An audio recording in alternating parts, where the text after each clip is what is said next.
ఒంటి మీదకి వస్తే పూనకం, దేవర ఒంటి మీదకి వస్తే పూనకం, వాడిని సంతృప్తిపరచడానికి పానకం, అది అబద్ధమనడం పాతకం, దేవుడు లేడనడం కిరాతకం. చెట్టు పుట్ట రాయి రప్ప నంది పంది కోతి కుక్క కొండ గుట్ట లెక్కెట్టుకుంటూ పోతే లెక్కలేనంతమంది దేవుళ్ళు. నంది చెవుల్లోంచి శివలింగాన్ని చూస్తే బొందితోనే కైలాసానికి పోతామని విశ్వసించే మంది. పందిని దశావతారాల్లో ఒకటిగా భావించే మతమౌఢ్యం. కుక్కని గౌరీదేవిగా కోతిని వంకరమూతి దేవుడిగా భావించే పాతరాతి యుగం నాటి మతం. వెలవడం దేవుళ్ళ అలవాటు, కొలవడం జనం గ్రహపాటు. సూర్యగ్రహణం పట్టడానికి గల కారణాన్ని స్కూల్లో శాస్త్రబద్ధంగా వివరిస్తున్న ఆచార్యుడు ఇంటికొచ్చి గర్భవతిగా ఉన్న భార్యని గ్రహణం చూడొద్దని శాసిస్తున్నాడు. రోగం వస్తే తాయెత్తులు రక్షరేఖలు మంత్రించిన బూడిదలు వేర్లు, శాకిని డాకిని గాలిదయ్యాలు పిశాచాలు, భూత వైద్యుల వేషాలు వేసుకున్న ఆంబోతుగాళ్ల చీంబోతు బతుకులు, ఎంటెక్లు ఎంఎస్లు చేసి పెళ్లికి ముందు జాతక చక్రాలు చేతిలో పెట్టుకు తిరుగుతున్న మేధావి వర్గాలు. ఎప్పుడో నీకు లప్పం వస్తుందని, భవిష్యత్తులో లప్పం వస్తుందని చెబుతూ వర్తమానంలో మన జేబులు కొడుతున్న జ్యోతిష్యం. నీ దిశ మారితే నీ దశ మారుతుందని చెప్పి బాగున్న ఇళ్లనే కూలగొట్టిస్తున్న వాస్తు. దేవుడి పేరిట జేబులు కొడుతున్న పూజారి వర్గం. మానవ మేధస్సుకు మేకులు దిగ్గొడుతున్న కర్మ సిద్ధాంతం. ఆత్మ పరమాత్మల మధ్య మధ్యవర్తిత్వం నటిస్తున్న పురోహిత వర్గం. మానవతని ముక్కలు ముక్కలుగా నరుగుతున్న కుల వ్యవస్థ. కాళ్లకు చేతులకు రంగుదారాలు కట్టుకొని మొలకు తాయెత్తులు కట్టుకుంటున్న విద్యార్థులు. సెల్ ఫోన్లకు స్మార్ట్ ఫోన్లకు టీవీలకు ఇంటర్నెట్లకు బుర్రల్ని తాకట్టు పెడుతున్న యువజన వర్గం. గొరిగిన బొచ్చుని డాలర్లలోకి మార్చుకుంటున్న పాలకులు. పాలకుల అడుగులకు మడుగులొత్తుతున్న పురోహిత వర్గాలు. ఇది దేశమా లేక పాలక పురోహిత వర్గాలు దోచుకు తినేందుకున్న కోశమా? అదీగాక ప్రజల అజ్ఞానాన్ని చూసి మానవ కంకాళాలు కరాళ నృత్యం చేస్తున్న శ్మశానమా?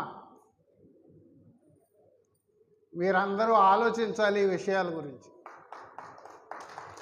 నేను మాటకారినే తప్ప పాటకారిని కాదు. మతము, మతమౌఢ్యము, మూఢనమ్మకాలు, శాస్త్రీయ దృక్పథం, ఆవశ్యకత ఇవన్నీ ఒకదానికొకటి ఇంటర్లింక్ అయి ఉన్నటువంటి అంశాలు. మతం అంటే ఏమిటో, ఆ మతాలు చెప్పేటువంటి దేవుళ్ళ బలం ఏమిటో కరోనా వచ్చి బాగా రుజువు చేసింది. గతంలో హై స్కూల్ పిల్లలందరూ పరీక్ష రాయడానికి వెళ్ళే ముందు దేవుడికి దండం పెట్టుకుని వెళ్ళేవారు. దేవుడా మమ్మల్ని పరీక్ష పాస్ చేయాలి. ఇప్పుడు సీన్ రివర్స్ అయింది. ఓ కరోనా దేవత మాకు అసలు పరీక్షలే లేకుండా చూడని చెప్పి కరోనాని ప్రార్థిస్తున్నారు. ఈ కరోనా వచ్చిన తర్వాత నిన్నటిదాకా పాస్టర్లు మేము అన్ని రోగాలు నయం చేస్తామని చెప్పిన పాస్టర్లు కూడా చర్చిలకి తాళాలు వేసుకుని ఎవరింట్లో వాళ్ళు కూర్చున్నారు.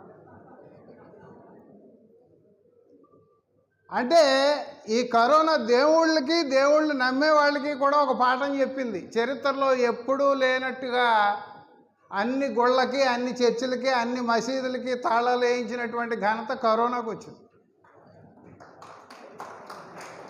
అయినప్పటికీ మన బుర్రల్లో ఆలోచన ఎక్కడా రాదు. ఎందుకంటే చిన్నప్పటి నుంచి మనం అలవాటు పడిపోయాం. తల్లి చంకలో ఉండగానే మనకు ముందుగా తల్లి నేర్పేది ఏమిటి? భజన చేయి నాయన అని చెప్పి మొదలెడతారు. ఎక్కడన్నా బొమ్మ కనిపిస్తే దండం పెట్టు.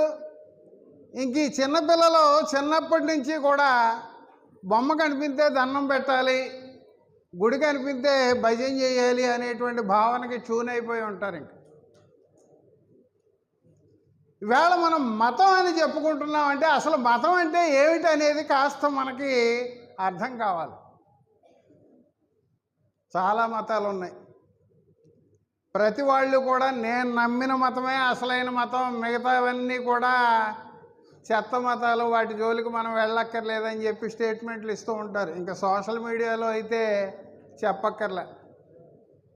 ఎవడ మతాన్ని వాడు ప్రమోట్ చేసుకుంటూ ఇతర మతాలని వెకిలి కామెంట్లతోటి, హేళనతో కూడినటువంటి పోస్టులతోటి ఏ రకంగా ట్రోల్ చేస్తున్నారో మన అందరికీ తెలుసు. మీకు నేను ప్రత్యేకంగా చెప్పక్కర్లే. మతం అంటే ఏమిటి? మతానికి కొన్ని లక్షణాలు ఉంటాయి. ఏ మతం అయినప్పటికీ కూడా ఆ మతానికి సంబంధించి ఒక పవిత్ర గ్రంథం ఉంటుంది. ఆ పవిత్ర గ్రంథం ప్రతిపాదిస్తున్నటువంటి ఒకళ్ళో ఇద్దరో కొంతమందో దేవుళ్ళు ఉంటారు. ఆ గ్రంథాల పేరు మీద ధర్మశాస్త్రాలు ఉంటాయి. ఆ ధర్మశాస్త్రాల పేరు మీద సమాజంలో ఆ మతాన్ని నమ్ముతున్న వాళ్ళలో కొన్ని సంప్రదాయాలు, నమ్మకాలు వస్తాయి. వాటిని ఆచరించే వాళ్ళందరినీ కలిపి ఆ మతస్థులుగా మనం భావిస్తాం. ఇప్పుడు ఈ లక్షణాలని మనం హిందూ మతానికి అప్లై చేస్తే ఇతర మతాలతో పోల్చి చూసినప్పుడు మనకి భిన్నత్వం కనిపిస్తుంది. హిందూ మతంలోని దైవ గ్రంథం ఏదయ్యా అంటే ఫలానా అని చెప్పడానికి ఏదీ లేదు. నీ దేవుడు ఎవరయ్యా అంటే ఫలానా అని చెప్పడానికి ఏదీ లేదు. కానీ మతానికి ఉండవలసినటువంటి ఇతర లక్షణాలన్నీ దానికి ఉన్నాయి. ధర్మశాస్త్రాలు ఉన్నాయి, సంప్రదాయాలు ఉన్నాయి, కట్టుబాట్లు ఉన్నాయి, నమ్మకాలు ఉన్నాయి. ఆ నమ్మకాలు మూఢనమ్మకాలుగా మారిపోయి వందల సంవత్సరాల నుంచి ఆచరిస్తున్నటువంటి వైనం కూడా మన కళ్ళెదుటే కనిపిస్తాం. సుప్రీంకోర్టు కూడా ఒకప్పుడు అది జీవన విధానమే తప్ప దాన్ని మతం అనడానికి లేదని చెప్పి తీర్పు ఇచ్చింది ఒక కేసులో. ఆ తర్వాత మళ్ళీ దాన్ని రివైజ్ చేసి దీన్ని మతంగా మేము గుర్తిస్తున్నామని చెప్పి చెప్పడం కూడా జరిగింది. హిందూ మతంలో ప్రత్యేకంగా మనం దేన్ని విమర్శనాత్మకంగా పరిశీలించాలనే విషయం దగ్గరికి వస్తే ప్రధానంగా ముందుగా కనిపించేది కుల వ్యవస్థ. ఇతర ఏ మతంలోనూ లేనటువంటి ఒక దౌర్భాగ్య స్థితి హిందూ మతంలోనే ఉంది. ఏదేని ఒక మతంలో కొనసాగుతున్నటువంటి వ్యక్తుల మధ్య అంతస్తులు ఇతర మతాల్లో మనకు ఎక్కడా కనిపించవు. ఒక్క హిందూ మతంలోనే మనుధర్మశాస్త్రం పేరు మీద కులాన్ని బట్టి వాళ్ళ లక్షణాలు ఏమిటి, వాళ్ళు ఏ పని చేయాలి, వాళ్ళ కింద ఎవరెవరు ఉన్నారు అనేటువంటి వివరణ ఇచ్చింది మనుధర్మశాస్త్రం మాత్రమే. అధ్యాపనం, అధ్యయనం, యజనం, యాజనం, తదాదానం, ప్రతిగ్రహం చేయవ బ్రాహ్మణానాం కల్పయతు అని చెప్పింది మనుధర్మశాస్త్రం. చదువుకునేటువంటి హక్కు, చదువు చెప్పేటువంటి హక్కు, యజ్ఞం చేయించేటువంటి హక్కు, దానం పుచ్చుకునేటువంటి హక్కు బ్రాహ్మణుడిది మాత్రమే అని చెప్పింది. ఈవేళ పైకి చెప్పడానికి మటుకు ఏం చెబుతారు హిందువులు? లేనివాడికి ఏదైనా దానం చేస్తే పుణ్యం వస్తుంది అంటారు. లేనివాడికి ఎవరికైనా దానం చేయడానికి ఇతర కులాల్లో లేని వాళ్ళు ఉన్నప్పటికీ కూడా శాస్త్రబద్ధంగా దానం చేయడానికి కానీ తీసుకోవడానికి కానీ వాళ్ళకి హక్కు లేదు. ఈవేళ మనం చేసేటువంటి దానాలన్నీ కూడా బ్రాహ్మణుడికి మాత్రమే చేస్తున్నాం. మనం చేస్తున్న దానాలకు ప్రతిఫలంగా ఆయన ఏం చెబుతున్నాడు? నాయనా, నువ్వు ఏ దానం చేసినప్పటికీ కూడా ప్రతిఫలంగా నీకు మళ్ళీ ఇంకో దానం వస్తుందనే చెప్పాడు. ఏం చెప్పాడు? బ్రాహ్మణులకు మీరు ఫలానా ఫలానా దానాలు చేసినట్లయితే ఆ దానాల ఫలితంగా మీకు మరో రూపంలో మేలు జరుగుతుంది అని చెప్పారు. ఇంకా చెప్పాలంటే మీరు బ్రాహ్మణుడికి దానం చేస్తే పుణ్యం వస్తుంది అని చెప్పారు. మనం చేసేటువంటి పనులన్నిటికీ కూడా మనం పాపం పుణ్యం కోణంలో తూకంలో వేసి చూడడానికి అలవాటు పడిపోయాం. మనం చేసే పని వల్ల పాపం వస్తుందా, పుణ్యం వస్తుందా?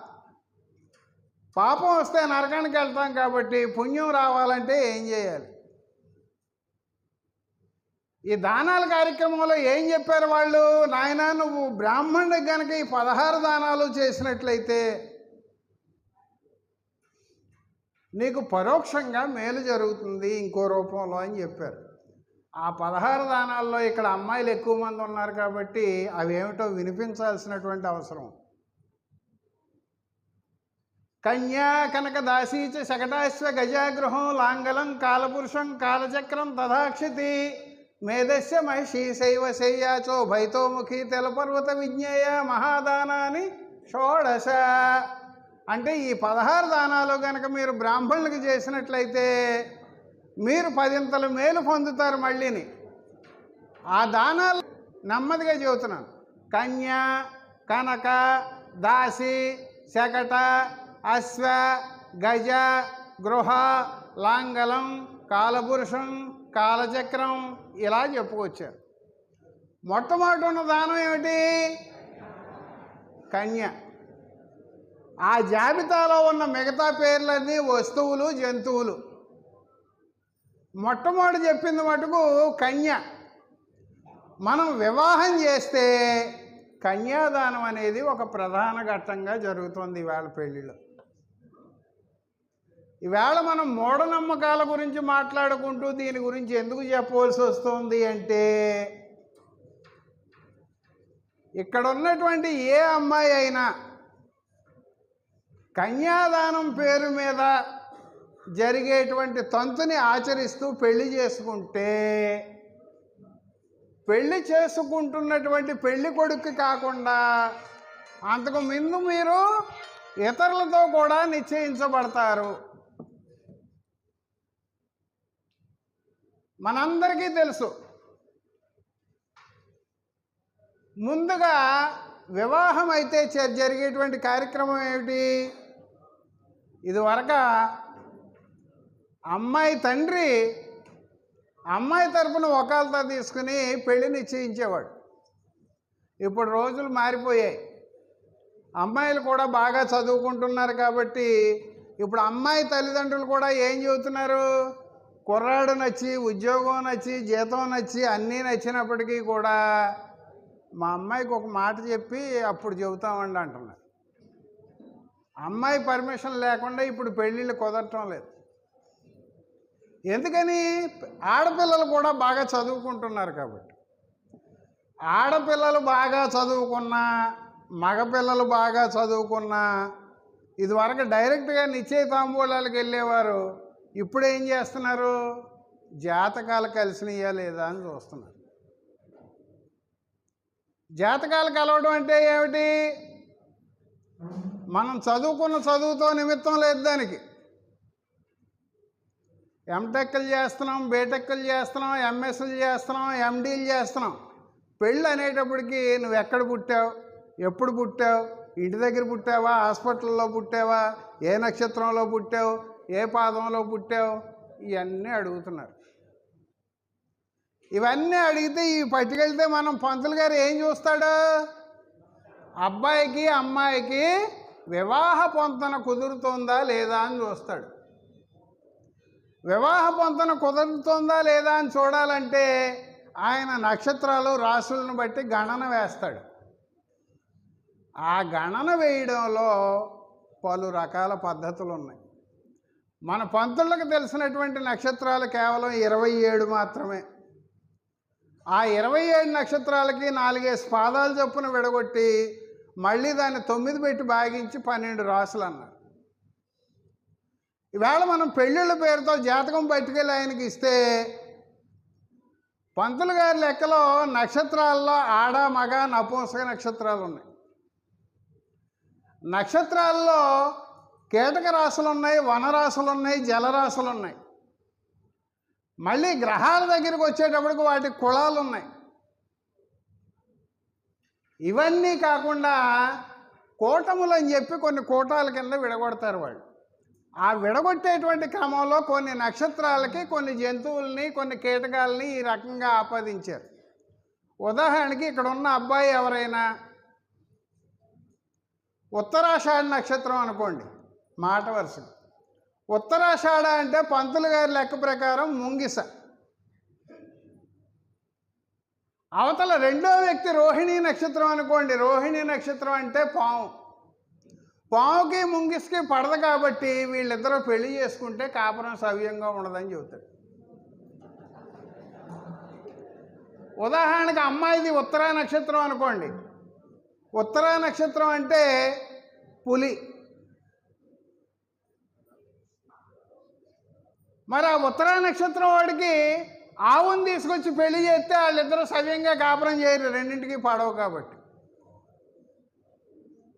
అశ్విని నక్షత్రం చూసుకుంటే అది పిల్లి. మకలో కానీ పుబ్బలో కానీ పుట్టిన వాళ్ళకి, అశ్విని నక్షత్రంలో పుట్టిన వాళ్ళకి చేయాలంటే మక అంటే ఎలక.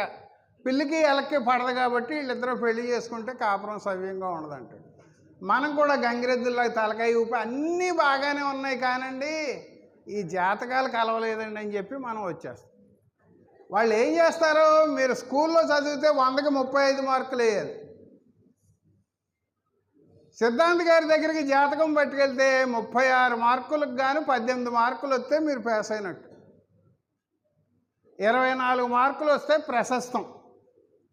కానీ ఇప్పుడు విచిత్రం ఏంటంటే 28 మార్కులు వచ్చిన వాళ్ళు కూడా విడాకులు తీసుకుంటున్నారు.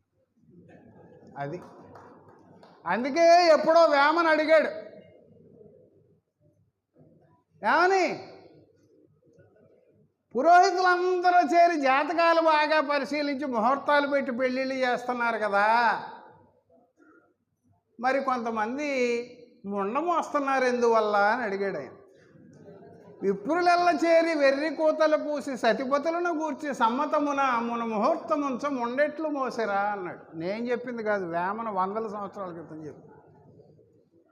ఇంకా చెప్పాడు ఆయన, ఆలి రంకు తెలుపు అఖిల యజ్ఞంబులు తల్లి రంకు తెలుపు తద్దినాలు కాని తెరువు కర్మకాండ కల్పితమాయే విశ్వదాభిరామ వినురవేమ అన్నాడు. వేమన పద్యాలు అర్థం కాక ఏదో నాకు తెలియలేదండి అని చెప్పడానికి అవకాశం లేదు. ఆయన అందరికీ అర్థమయ్యే భాషలో చెప్పాడు. ఆలి రంకు తెలుపు అఖిల యజ్ఞంబులు. నువ్వు నీ భార్యని పక్కన కూర్చోబెట్టుకుని సమంత్రకంగా ఏదైనా కార్యక్రమం నిర్వహించినట్లయితే నీ భార్య వ్యభిచారం చేసిందని నువ్వు అంగీకరించినట్టే. తల్లి రంకు తెలుపు తద్దినాలు.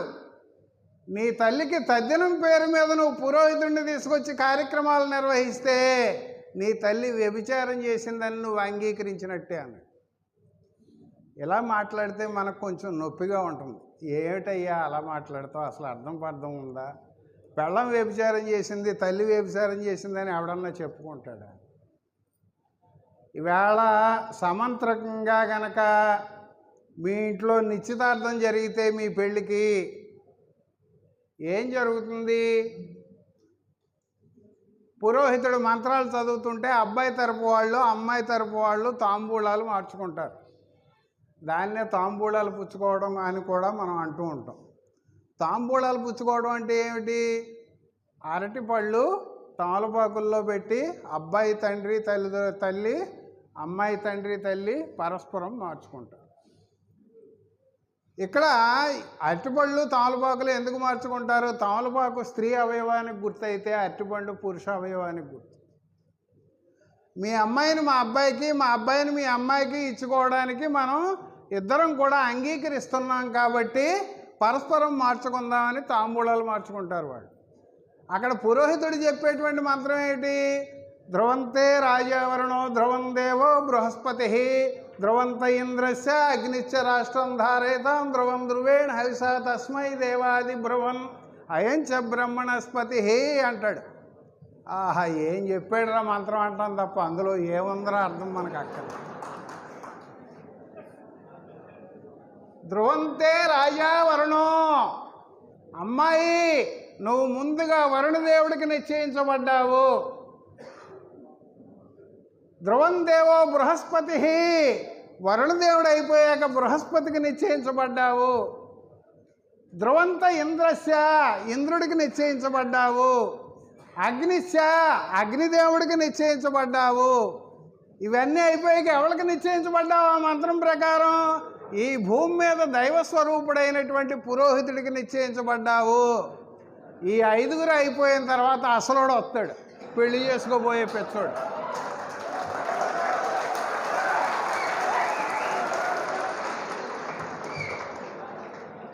ఇప్పుడు ఇదే మంత్రం యొక్క అర్థాన్ని తెలుగులో చెబితే మీరెవరైనా తాంబూలాలు పుచ్చుకునేటువంటి కార్యక్రమాన్ని అంగీకరిస్తారా? అందుకే బ్రాహ్మణుడు తనకివ్వాల్సినటువంటి 16 దానాల్లో కన్యను తీసుకొచ్చి ముందు పెట్టాడు. కన్యాదానం నాకు చేస్తే నీకు ప్రతిఫలంగా గర్భాధానం చేస్తానయ్యా నేనని చెప్పి పెళ్లి తర్వాత జరిగేటువంటి మంత్రాల్లో కూడా అదే ఉంటుంది. ఆ మంత్రం సంగతి వీలుంటే తర్వాత చూద్దాం. ఇప్పుడు నేను ఇవన్నీ ఎందుకు చెబుతున్నానంటే, హిందూ మతంలో కుల వ్యవస్థ పేరు మీద ఎంత నీచత్వం అమల్లో ఉంది. ఈవేళ మనుధర్మశాస్త్రం అమల్లో లేదు కదా అనేటువంటి ప్రశ్న చాలామంది వేస్తున్నారు. మనుధర్మశాస్త్రం చట్ట రూపంలో ఈవేళ అమల్లో ఉన్నా లేకున్నా దాని భావజాలం ఇంకా మన మెదడులోనే ఉంది. అది మనకు వారసత్వంగా అందుతూనే ఉంది. బ్రాహ్మణులకి చెప్పిన తర్వాత క్షత్రియులకి ఏం చెప్పాడు? ప్రజానామ రక్షణ దానం విద్యాధ్యయనమేవచ విషయేస్వ ప్రసక్తిశ్చ అని చెప్పాడు. ప్రజల్ని కాపాడేటువంటి బాధ్యత అంతా నీదే నాయన అన్నాడు. చదువుకునేటువంటి హక్కు కూడా వాళ్ళకి ఇచ్చారు. యజ్ఞాలు చేసేటువంటి హక్కు ఇచ్చారు. ఆ తర్వాత వచ్చిన వాళ్ళు ఎవరు? వైశ్యులు. పశూనాం రక్షణం దానం విద్యాధ్యయనమేవచ వణిక్పదం కుసీదంచ వైశ్యస్య కృషిమేవచ అన్నాడు. వైశ్యులు ఏం చేయాలంటే ఆ పశుపోషణ చేయాలట. డబ్బు సంపాదించుకోవడానికి వ్యాపారం చేయాలి. వణిక్పదం కుసీదంచ వాణిజ్యం చేసుకోవచ్చు వాళ్ళు. ఇకపోతే మిగతా వాళ్ళు ఉన్నారు, బ్రాహ్మణ క్షత్రియ వైశ్యులు కాని వాళ్ళందరూ. వాళ్ళు ఏం చేయాలి? ఏకమేవతు శూద్రస్య ప్రభుకర్మ సమాధిశ ఏతేషామేవ వర్ణానాం శుశ్రూష మనసూయేయ శక్తేనాపి శూద్రోణ న కార్యో ధన సంచేహ శూద్రోహి ధనమాసాధ్య బ్రాహ్మణానేవ బాధతే అని చెప్పాడు. బ్రాహ్మణ క్షత్రియ వైశ్యులు కాని వారందరూ శూద్రులే. వారు పై 3 వర్ణాలకి అసూయ లేకుండా సేవలు చేయాలి. శూద్రులు డబ్బు సంపాదించడానికి అర్హులైనప్పటికీ కూడా వాళ్ళు అలా డబ్బు సంపాదించడానికి వీల్లేదు. ఎందుకంటే వాళ్ళు పై వర్ణాల వాళ్ళకి సరైన సేవలు చేయరు. ఈవేళ మన ఇంటికి ఒక అడుక్కోవడానికి బ్రాహ్మడు వస్తే, అమ్మా భేద బ్రాహ్మణ్ణి వచ్చాను బిచ్చం వేయి తల్లి అంటాడు. కింది కులం వాడు వస్తే, అమ్మా నేను శెట్టి బలిజవాడిని నాకు భిక్షం వెయ్యని అడగడు ఎవడు. బ్రాహ్మడికి అడుక్కోవడానికి ధర్మశాస్త్రాల ప్రకారం హక్కు ఉంది కాబట్టి కులం పేరు చెప్పి మరీ అడుక్కుంటాడు. ఈవేళ మనం బజార్లోకి వెళ్తే బ్రాహ్మణ భోజన హోటలు, క్షత్రియ భోజన హోటలు, ఆర్యవైశ్య భోజన హోటల్ కనిపిస్తుంది, కానీ మాల భోజన హోటల్ ఎక్కడన్నా మనకు కనిపించిందా? పోనీ తూర్పుకాపు భోజన హోటల్ ఎక్కడైనా కనిపించిందా? మనకి కనిపించదు. ఎందుకని? ఆ పేరు మీద మనం హోటల్ పెడితే నెల తిరగకుండా మూసేయాలి, ఇంక అందులో అనుమానం లేదు. అంటే మనం అందరం ఏదో గొప్పగా చెప్పుకుంటున్నాం. అబ్బో నన్ను శూద్రుడు అన్నప్పటికీ కూడా నేను రెడ్డిని, నేను కమ్మోడిని, నేను ఇంకొకడిని, నేను కాపుని అని చెప్పి గొప్పగా చెప్పుకుంటున్నారు. ఈ గొప్పతనం పురోహితుడి ముందు నిలవదు. ఎందుకని? వాడు మంత్రాలు చెప్పేటప్పుడే నీ కులాన్ని బట్టే మంత్రం చెబుతాడు అక్కడ, లేదంటే ఊరికే చెప్పడం. శ్రీ గోవింద గోవింద గోవింద శ్రీ మహావిష్ణురాజ్ఞేయ ప్రవర్తమానస్య ఆద్య బ్రహ్మణం ద్వితీయ పరార్థే శ్వేతావరాహ కల్పే వయోస్థ మన్వంతరే కలియుగే ప్రథమ పాదే జంబూద్వీపే భరతవర్షే భరతఖండే మేరో దక్షిణ దిగ్భాగే శ్రీశైలస్య కృష్ణా గోదావరి మధ్యప్రదేశే సమస్త దేవతా హరిహర సన్నిధౌ ఆస్మిన్ వర్తమాన వ్యవహార చంద్రమానేనా అని చెప్పి అక్కడ ఆగుతాడు నీ కులం కనుక్కోవడానికి. మనకి ఈ భారతం అంతా వినిపిస్తుంది. అరే భలే చదువుతున్నాడు ఈ పంతులు మంత్రాలు. అసలు అక్కడ ఏముందో మనకేం తెలియదు.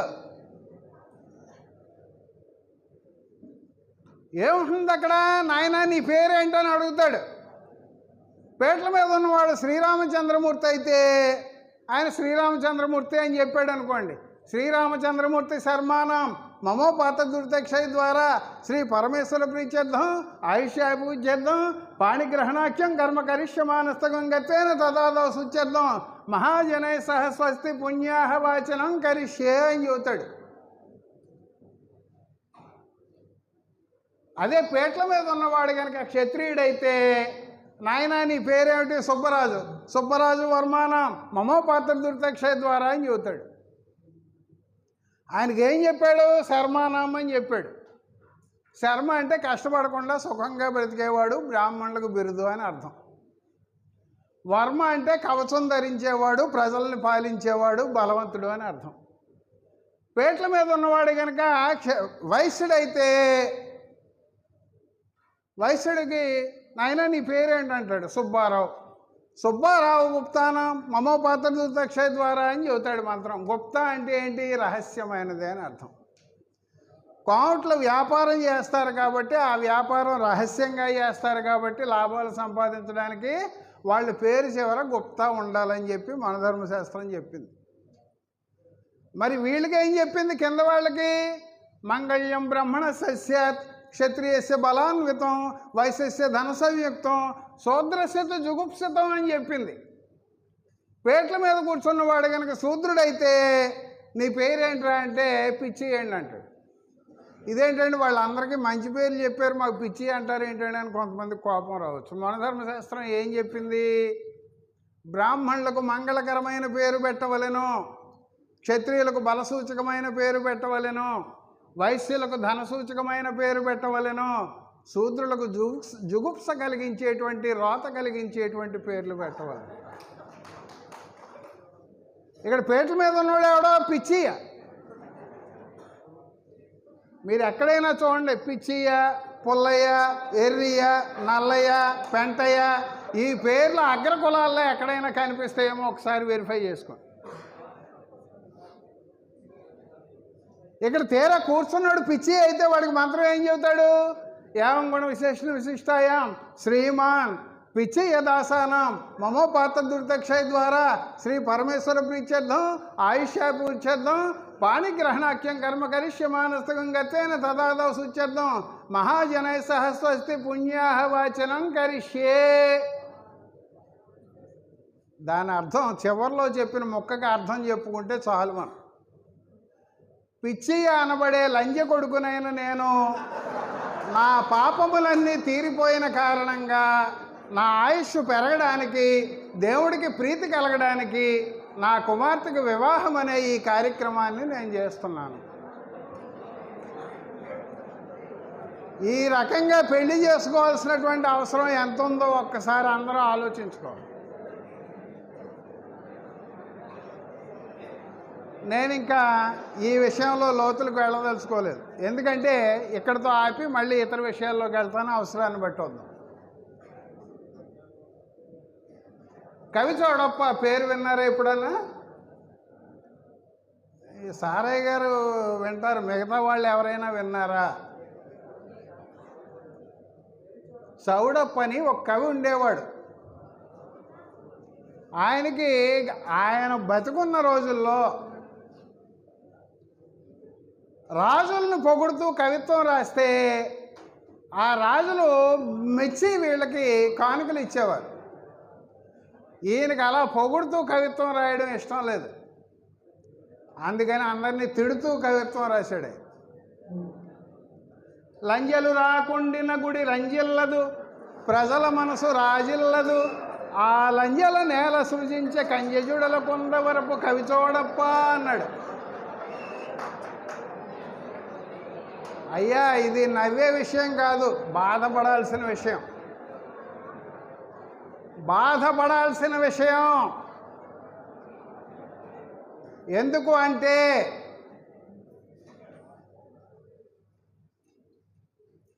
మాలమాదిగల్ని మహాత్మా గాంధీ హరిజనుల పేరు మీద పిలిచాడు, మీ అందరికీ తెలుసు.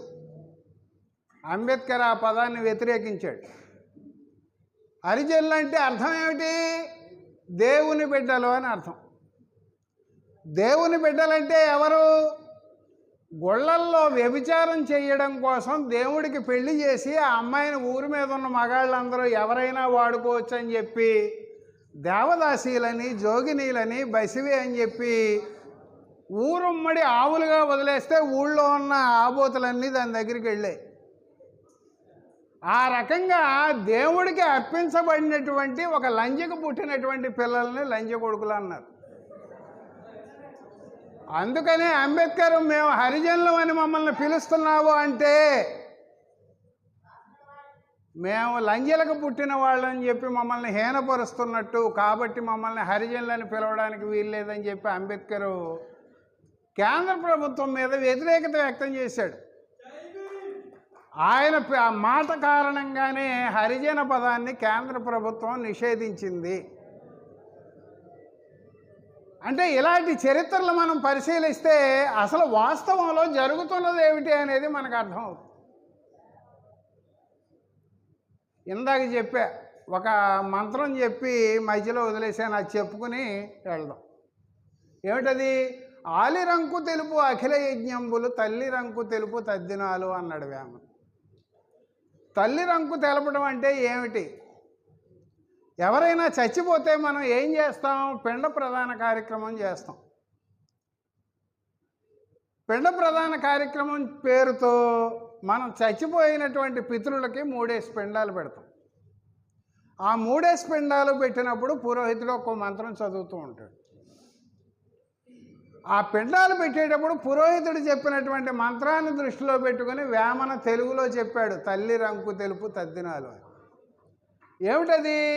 ఒక పిండం పెట్టినప్పుడు తల్లి భర్తకు, రెండో పిండం పెట్టినప్పుడు తల్లి భర్తకు, మూడో పిండం పెట్టినప్పుడు తల్లి భర్తకు.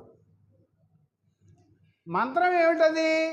ఎన్మే మాత ప్రళులుభేచరిత్య పతివ్రత తన్మేరేత పితావృత్కామాభరణ్యోపపద్యతే ఆముష్మై స్వాహ.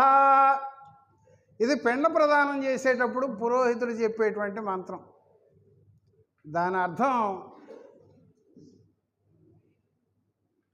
నా తల్లి తన పతివ్రతా ధర్మాన్ని వీడి పరాయి వీర్యాన్ని గనక గ్రహించి ఉంటే,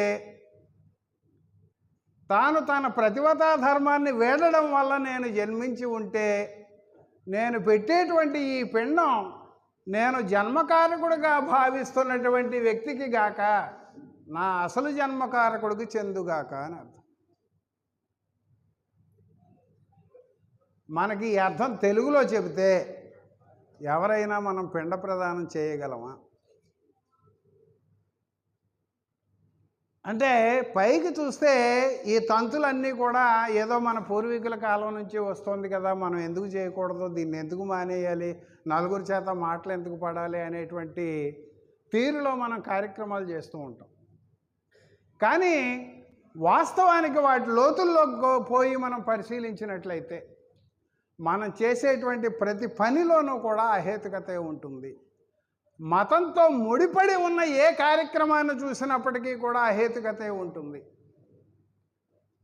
అసలు మనం పుట్టిన దగ్గర నుంచి చచ్చిపోయేంత వరకు చేసేటువంటి కార్యక్రమాల జాబితా చెప్పి ఒక్కసారి ఆలోచించండి అయ్యా అన్నాడు సివి గారు. చూడండి నాయన, ఒకసారి జాబితా చెబుతున్నాను, మనం ఎంత మూర్ఖంగా ప్రవర్తిస్తున్నాం. బిడ్డ పుడితే పుత్రోత్సవం, పుట్టగానే జాతకర్మ, అన్నం ముట్టిస్తే అన్నప్రాసన, స్కూల్లో చేరిస్తే అక్షరాభ్యాసం, నూనూగు మీసాల వయసులో ఉపనయనం, అమ్మాయి పెద్ద మనిషి అయితే రజస్వలోత్సవం, పెళ్ళైతే వివాహ మహోత్సవం, గదిలోకి పంపితే గర్భాధానం, కడుపు వస్తే సీమంతం, కంటే ప్రసవం, చస్తే అంత్యక్రియలు, 3వ రోజున చిన్నదినం, 11వ రోజున పెద్ద దినం, ఆ పైన నెల మాసికం, 6 నెలలు తిరగగానే ఉషాఢ మాసికం, ఏడాది తిరగగానే సంవత్సరీకం, ఆ పైన ప్రతి ఏడాది కూడా తద్దినం. ఈ రకంగా పుట్టిన దగ్గర నుంచి చచ్చేంత వరకు మాత్రమే కాకుండా చచ్చిన వారి వారసుల్ని కూడా పీక్కు తింటున్న ఓ పురోహిత వర్గమా, నీ పేరు సోంబేరుతనమా?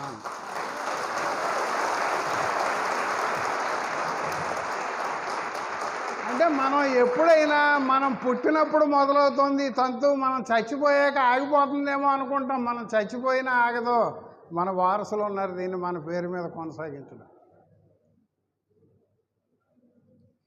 ఇదంతా ప్రత్యేకంగా నేను ఎందుకు చెబుతున్నానంటే, హిందూ మతం మీద విమర్శ చేయాలంటే మనం హిందూ దేవుళ్ళను తిట్టుకుంటే ఉపయోగం లేదు. హిందూ మతంలో అదే మతంలో కొనసాగుతూ జంతువుల కంటే హీనంగా చూడబడుతున్నటువంటి మనుషుల హక్కుల గురించి మనం మాట్లాడాలి. మనం ఇంట్లో కుక్కలను పెంచుకుంటున్నాం, పిల్లులను పెంచుకుంటున్నాం, మేకలను పెంచుకుంటున్నాం, ముద్దొస్తే వాటికి స్నానం చేయిస్తున్నాం, బొట్లు పెడుతున్నాం, పక్కలో పడుకోబెట్టుకుంటున్నాం. సాటి మనిషి ఇంటికి వస్తే గౌరవంగా కుర్చీ వేసి కూర్చో అని చెప్పేంత సహృదయత మటుకు మనకు లోపిస్తుంది. ఈవేళ భారతదేశంలో ఆవుకి ఇచ్చేటువంటి విలువ మనిషికి లేదు. కనీసం ఒక పందికి ఇచ్చేటువంటి విలువ కూడా మనిషికి లేదు. మీ అందరికీ తెలుసు, పెరియార్ అని చెప్పి తమిళనాడులో ఆ చివర ఉన్నాడు మహానుభావుడు. ఆయన ఒక మాట చెప్పాడు, మనకి వినడానికి కొంచెం ఇబ్బందిగా ఉన్నప్పటికీ. మనం రోడ్డు మీద వెళ్తుంటే ఎక్కడన్నా పియ్య తొక్కితే అయ్యో అని చెప్పి కాలు విదిల్చుకుని కాలు కడుక్కుంటాం. మనం 2కి వెళ్తే కడుక్కున్న తర్వాత మళ్ళీ ఆ చేతిని రెండోసారి శుభ్రం చేసుకుంటాం, మైలబడిపోయిందేమో అని. కానీ మనం పియ్య తొక్కిన దానికంటే, పియ్య కడుక్కున్న దానికంటే మనిషిని ముట్టుకుంటే నిలువెల్లా మనం మైలపడిపోతాము. ఆ మైలపడిపోవడానికి సూచనే అస్పృశ్యత అన్నాడు. ఇంక ఎంతకంటే కటువుగా చెప్పడం సాధ్యం అవుతుందని నేను అనుకోను. మనిషి మొత్తం ఇంకొక మనిషిని ముట్టుకుంటే మైలపడిపోతుంది అని చెబుతున్నాము అంటే, జంతువులకు ఇచ్చేపాటి విలువ కూడా మనం సాటి మనిషికి ఇవ్వడం లేదని అర్థం.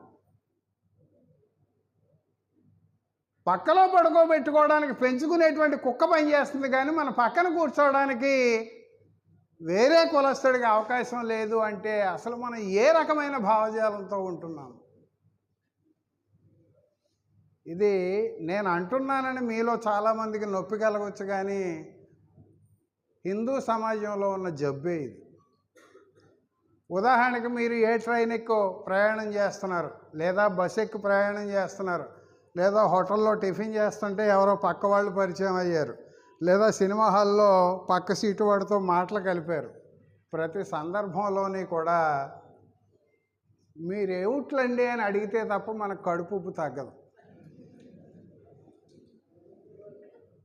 అవతల వాళ్ళు ఏ కులమో తెలుసుకుంటే వాడు పొరపాటున మన కులం వాడైతే కౌగిలించుకోవాలనేటువంటి తాపత్రయం. వాడు వేరే కులం వాడైతే మనవాడు కాదులే, పెద్ద వీడిని పట్టించుకోక్కర్లేదని చెప్పి. ఒకవేళ పొరపాటున మన కులం వాడే అని తెలిస్తే వెంటనే ఇంటి పేరు అడుగుతాం. ఎందుకు అడుగుతాం? వీడు బామ్మర్ది వరుసో తమ్ముడు వరుసో తెలియాలి మనకి.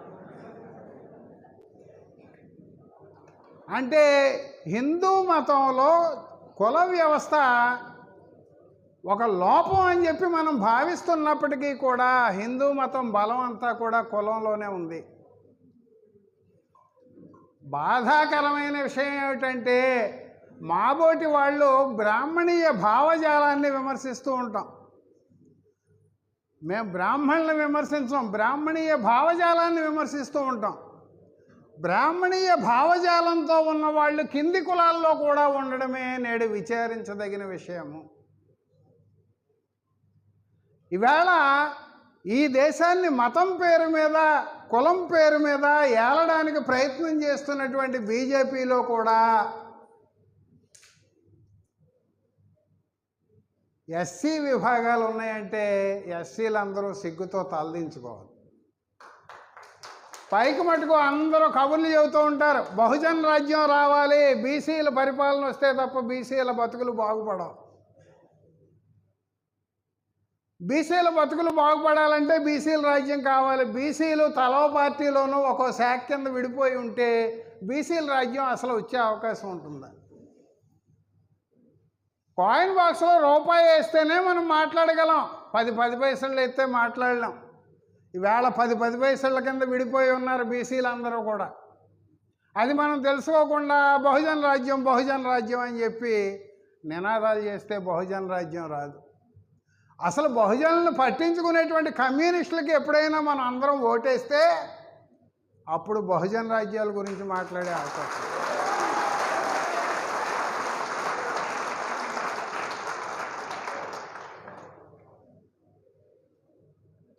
నేను ఇవన్నీ ఎందుకు చెబుతున్నానంటే మిగతా మతాల గురించి కూడా మీకు కొంత వివరిస్తాను.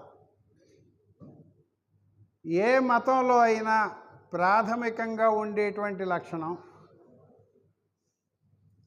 కర్మ సిద్ధాంతము, లేదా నువ్వు పుట్టినప్పుడే నువ్వు నమ్మేటువంటి దేవుడు నీ నుదుటి మీద మొత్తం నీ జీవితాన్ని అంతా రాసేసాడు, ఇంకా దాన్ని మార్చడం ఎవరి వల్ల కాదు. ప్రతి మతము కూడా దీన్ని నమ్ముతుంది. నేను ఈ విషయాన్ని ఎందుకు ప్రస్తావిస్తున్నానంటే మతాన్ని నమ్మేవాళ్ళు ఏ పార్టీలో అయినా ఉండొచ్చు.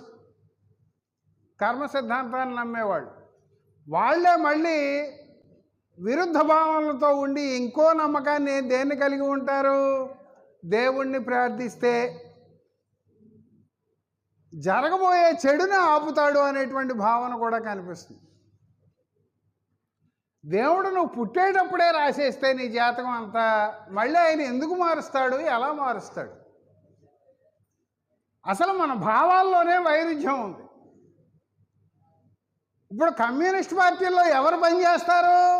కర్మ సిద్ధాంతం తప్పు, దేవుడు మన నుదుట నువ్వు కష్టాలు పడాలరా నాయన అని చెప్పి రాయలేదు, మనం పోరాటం చేస్తే ఈ సంఖ్యలను తెంపుకోగలము, పోరాటం చేయడం ద్వారా ఈ సమాజాన్ని కూడా మార్చగలము అనేవాళ్లే కమ్యూనిస్ట్ పార్టీలోకి వస్తారు. మనం కమ్యూనిస్ట్ పార్టీలో కొనసాగాలి అంటే ముందు కర్మ సిద్ధాంతాన్ని పక్కన పెట్టాలి. పోరాటాల ద్వారా ప్రజల జీవితాన్ని మార్చగలము అనుకుంటే దేవుడు నీ రాత ముందే రాసేస్తాడన్నదాన్ని పక్కన పెట్టాలి. నువ్వు శాంతి యజ్ఞాలు చేస్తేనో, పూజలు చేస్తేనో, గుండు కొరిగించుకుంటేనో, లేదా హుండీలో డబ్బులు వేస్తేనో మార్చేవాడైతే దేవుడు వాడు మనకంటే పెద్ద లంచగొండని అర్థం. ఇప్పుడు ఆఫీసుల్లోకి వెళ్ళి లంచాలు ఇవ్వడానికి మనం వెనక ముందు ఆడతాం, ఏసీబీకి పట్టివ్వచ్చా ఏంటని. దేవుడి దగ్గరికి వచ్చేటప్పటికి ఏం చెబుతారు? నువ్వు మొక్కుకుని మొక్కు తీర్చకపోతే నీకు హాని జరుగుతుంది, ఆయన్ని కీడు చేస్తాడు. అలాంటి వాడిని మనం పక్కన పెట్టాలా, హక్కును చేర్చుకోవాలా? ఒక్కసారి ఆలోచించుకో. అసలు ఏ మతంలో దేవుడైనా ఒక్కసారి పరిశీలనకు పెట్టండి. దేవుళ్ళందరూ మనకు పుట్టిన బిడ్డలే. మనకు పుట్టిన బిడ్డలే అంటే మన పూర్వీకులకు పుట్టిన బిడ్డలు. మన పూర్వీకులంటే ఆటవిక జీవనం గడుపుతున్న రోజుల్లో ఆటవికల బుర్రల్లోంచి పుట్టినటువంటి దేవుళ్ళు వాళ్ళు కూడా అడవిల్లోనే ఉన్నారు. వీళ్ళ చెట్ల కింద బతికినప్పుడు ఆ చెట్టు కిందే రాయి పాతేసుకున్నారు వాళ్ళు. వీళ్ళ గుహల్లోకి వెళ్తే ఆ రాయిని తీసుకెళ్ళి గుహలో పెట్టారు. వీళ్ళు పాకేసుకోవడం మొదలుపెట్టిన తర్వాత దేవుణ్ణి తీసుకొచ్చి పాకలో పెట్టారు. వీళ్ళు నూనె దీపం కనుక్కున్న తర్వాత దేవుడి దగ్గర నూనె దీపం పెట్టారు. వీడు కాంక్రీట్ గృహాలు నిర్మించడం మొదలుపెట్టిన తర్వాత దేవుడికి కూడా కాంక్రీట్ గృహాలు నిర్మించారు. మనిషి కరెంటు కనుక్కున్న తర్వాత దేవుడి దగ్గరికి విద్యుత్ బల్బు వచ్చింది. మనిషి బట్టలు వేయడం నేర్చుకున్న తర్వాతే దేవుడికి బట్ట ఉంది, అంతకుముందు బట్టలేదు. మనిషి పట్టు వస్త్రాలను వేయడం నేర్చుకున్న తర్వాతే దేవుడికి పట్టు వస్త్రం వచ్చింది. మనిషి విద్యుత్ సౌకర్యం కనుగొని ఫ్యాన్లు ఏసీలు కనుక్కున్న తర్వాత ఇప్పుడు తిరుపతిలో అవి కూడా పెట్టారు. అంటే ఏంటి? మానవుడు నాగరికత పెంచుకునేటువంటి క్రమంలో ఒక్కో అడుగు వేస్తూ వస్తున్న క్రమంలో దేవుణ్ణి కూడా చిటికిన వేలు పట్టుకుని పెళ్ళాన్ని తీసుకొస్తాడు చూడండి పెళ్లి కొడుకు, ఆ రకంగా చిటికిన వేలు పట్టుకుని దేవుణ్ణి కూడా తనతో పాటే తీసుకొచ్చి దేవుణ్ణి తాను ఏ స్థాయికి ఎదుగుతున్నాడో ఆ స్థాయిలో కూర్చోబెట్టాడు. మనందరం మనుషులు నేల మీద బతుకుతాం. దేవుడు మనకంటే గొప్పవాడని చెప్పడం కోసం ఆయన్ని ఏం చేశాం? కొండ మీదకి ఎక్కించాం. పైన ఉన్నాడు ఆయన. మనందరికీ ఒక తలే ఉంది, ఆయనకు కూడా ఒక తలే ఉంటే మనతో సమానం అయిపోతాడని భయం వేసి ఆయనకి 3 తలలో 4 తలలో పెట్టాం. మనందరికీ 2 చేతులు ఉన్నాయి, ఆయనకి 2 చేతులు ఉంటే గొప్ప ఏంటని చెప్పి 4 చేతులు 6 చేతులు తగిలించాం. ఒక్కో చేతిలో ఒక్కో రకమైన ఆయుధాన్ని పెట్టాం. ఈవేళ ఎవరికైనా పురుడొచ్చి 4 చేతులతో బిడ్డ పుడితే రేపు పొద్దున్న పేపర్లో ఏమొస్తుంది, అవకరంతో పుట్టిన బిడ్డ అని వస్తుంది తప్ప దేవుడు పుట్టాడని ఏ పేపర్ రాయదు.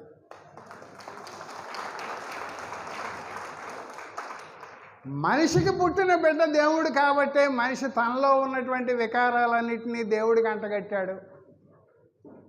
వీడికి కోపం ఉంది, దేవుడికి కోపాన్ని అంటగట్టాడు. వీడికి ఆనందం ఉంది, దేవుడికి ఆనందాన్ని అంటగట్టాడు. వీడికి శత్రువులు చీల్చి చెండాలనే తపన ఉంది, దేవుడికి కూడా ఆ లక్షణాన్ని అంటగట్టాడు. వీడికి పెళ్లి చేసుకోవాలనే మోజు ఉంది, దేవుడికి కూడా పెళ్ళిళ్ళు చేశాడు. వీడికి పిల్లల్ని కనాలని ఉంది, వాడికి కూడా పిల్లల్ని తగిలించాడు. వీడికి మగపిల్లలే కావాలని కోరుకుంది, అందుకే దేవుడికి ఎవరికి ఆడపిల్లలు పుట్టలే. మీరు ఎక్కడైనా చూసుకోండి కావాలంటే. అందుకే ఒక ఆయన అన్నాడు, ఇల్లును వాకిలుంగల్గి 2-3 ఆండ్రుగల్గి పై పిల్లలు జల్లలుంగల్గి వెక్కసమైనట్టి కుటుంబ భారమున్ ఏదలేక పలవించడు దైవత కోటి నా మొరల్ మెల్లగా ఆలకించి లవలేశము ముక్తి నొసంగ నేర్చునే అన్నాడు. దీనికి అర్థం చెప్పక్కర్లేదు అనుకుంటా. ఇక్కడ మరో విశేషం ఏంటంటే, మగాళ్ళు ఈ గ్రంథాలన్నీ రాసిన వాళ్ళు ఆడవాళ్లతో పోలిస్తే మగాళ్లలోనే పెళ్ళం ఒక్కటి సరిపోవట్లేదు, ఇంకా ఏమైనా ఉంటే బాగుండనే కోరికలు ఉంటాయి. కాబట్టి దేవుళ్ళకి కూడా 2-3 పెళ్ళాలను తగిలించడం కాకుండా మొండలను కూడా తగిలించారు. ఇక మనం ఏకపత్ని వ్రతుడు అంటే ఎవరో పేరు చెప్పండి అంటే మనవాళ్ళు లేచి రాముడండి రాముడండి రాముడండి అంటారు.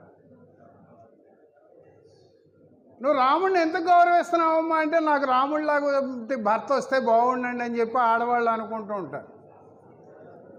మగాళ్ళు ఏమనుకుంటారు, నేను కృష్ణుడిలా ఉంటే బాగుండని చెప్పి వాళ్ళు అనుకుంటారు.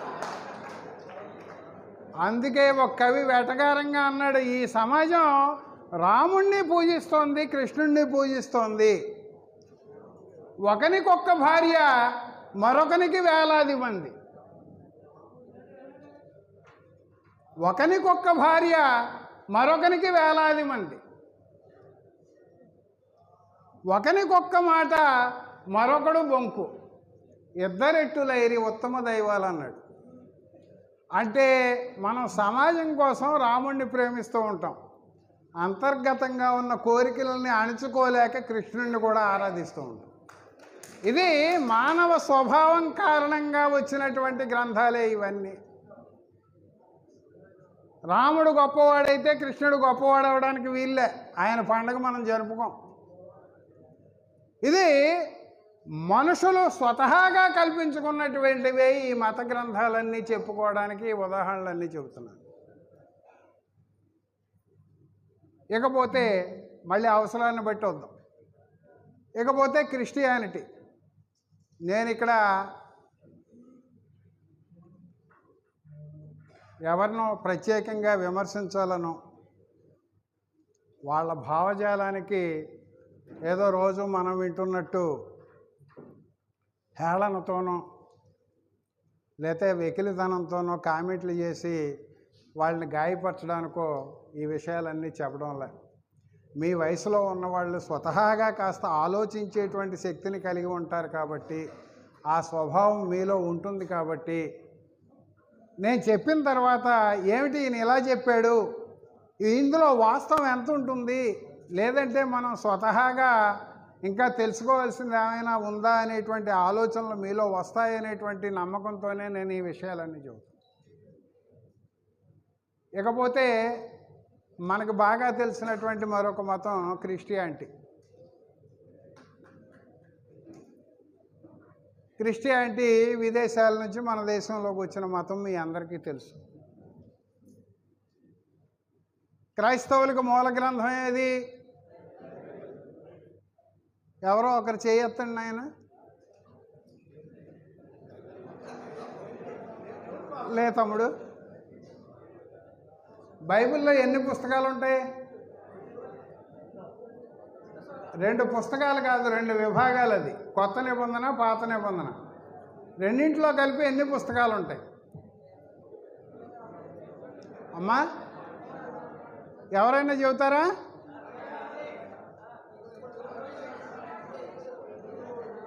మీరు కోరస్లా చెబితే నాకెలా తెలుస్తుంది? ఎవరిలో ఒకరు లేగండి.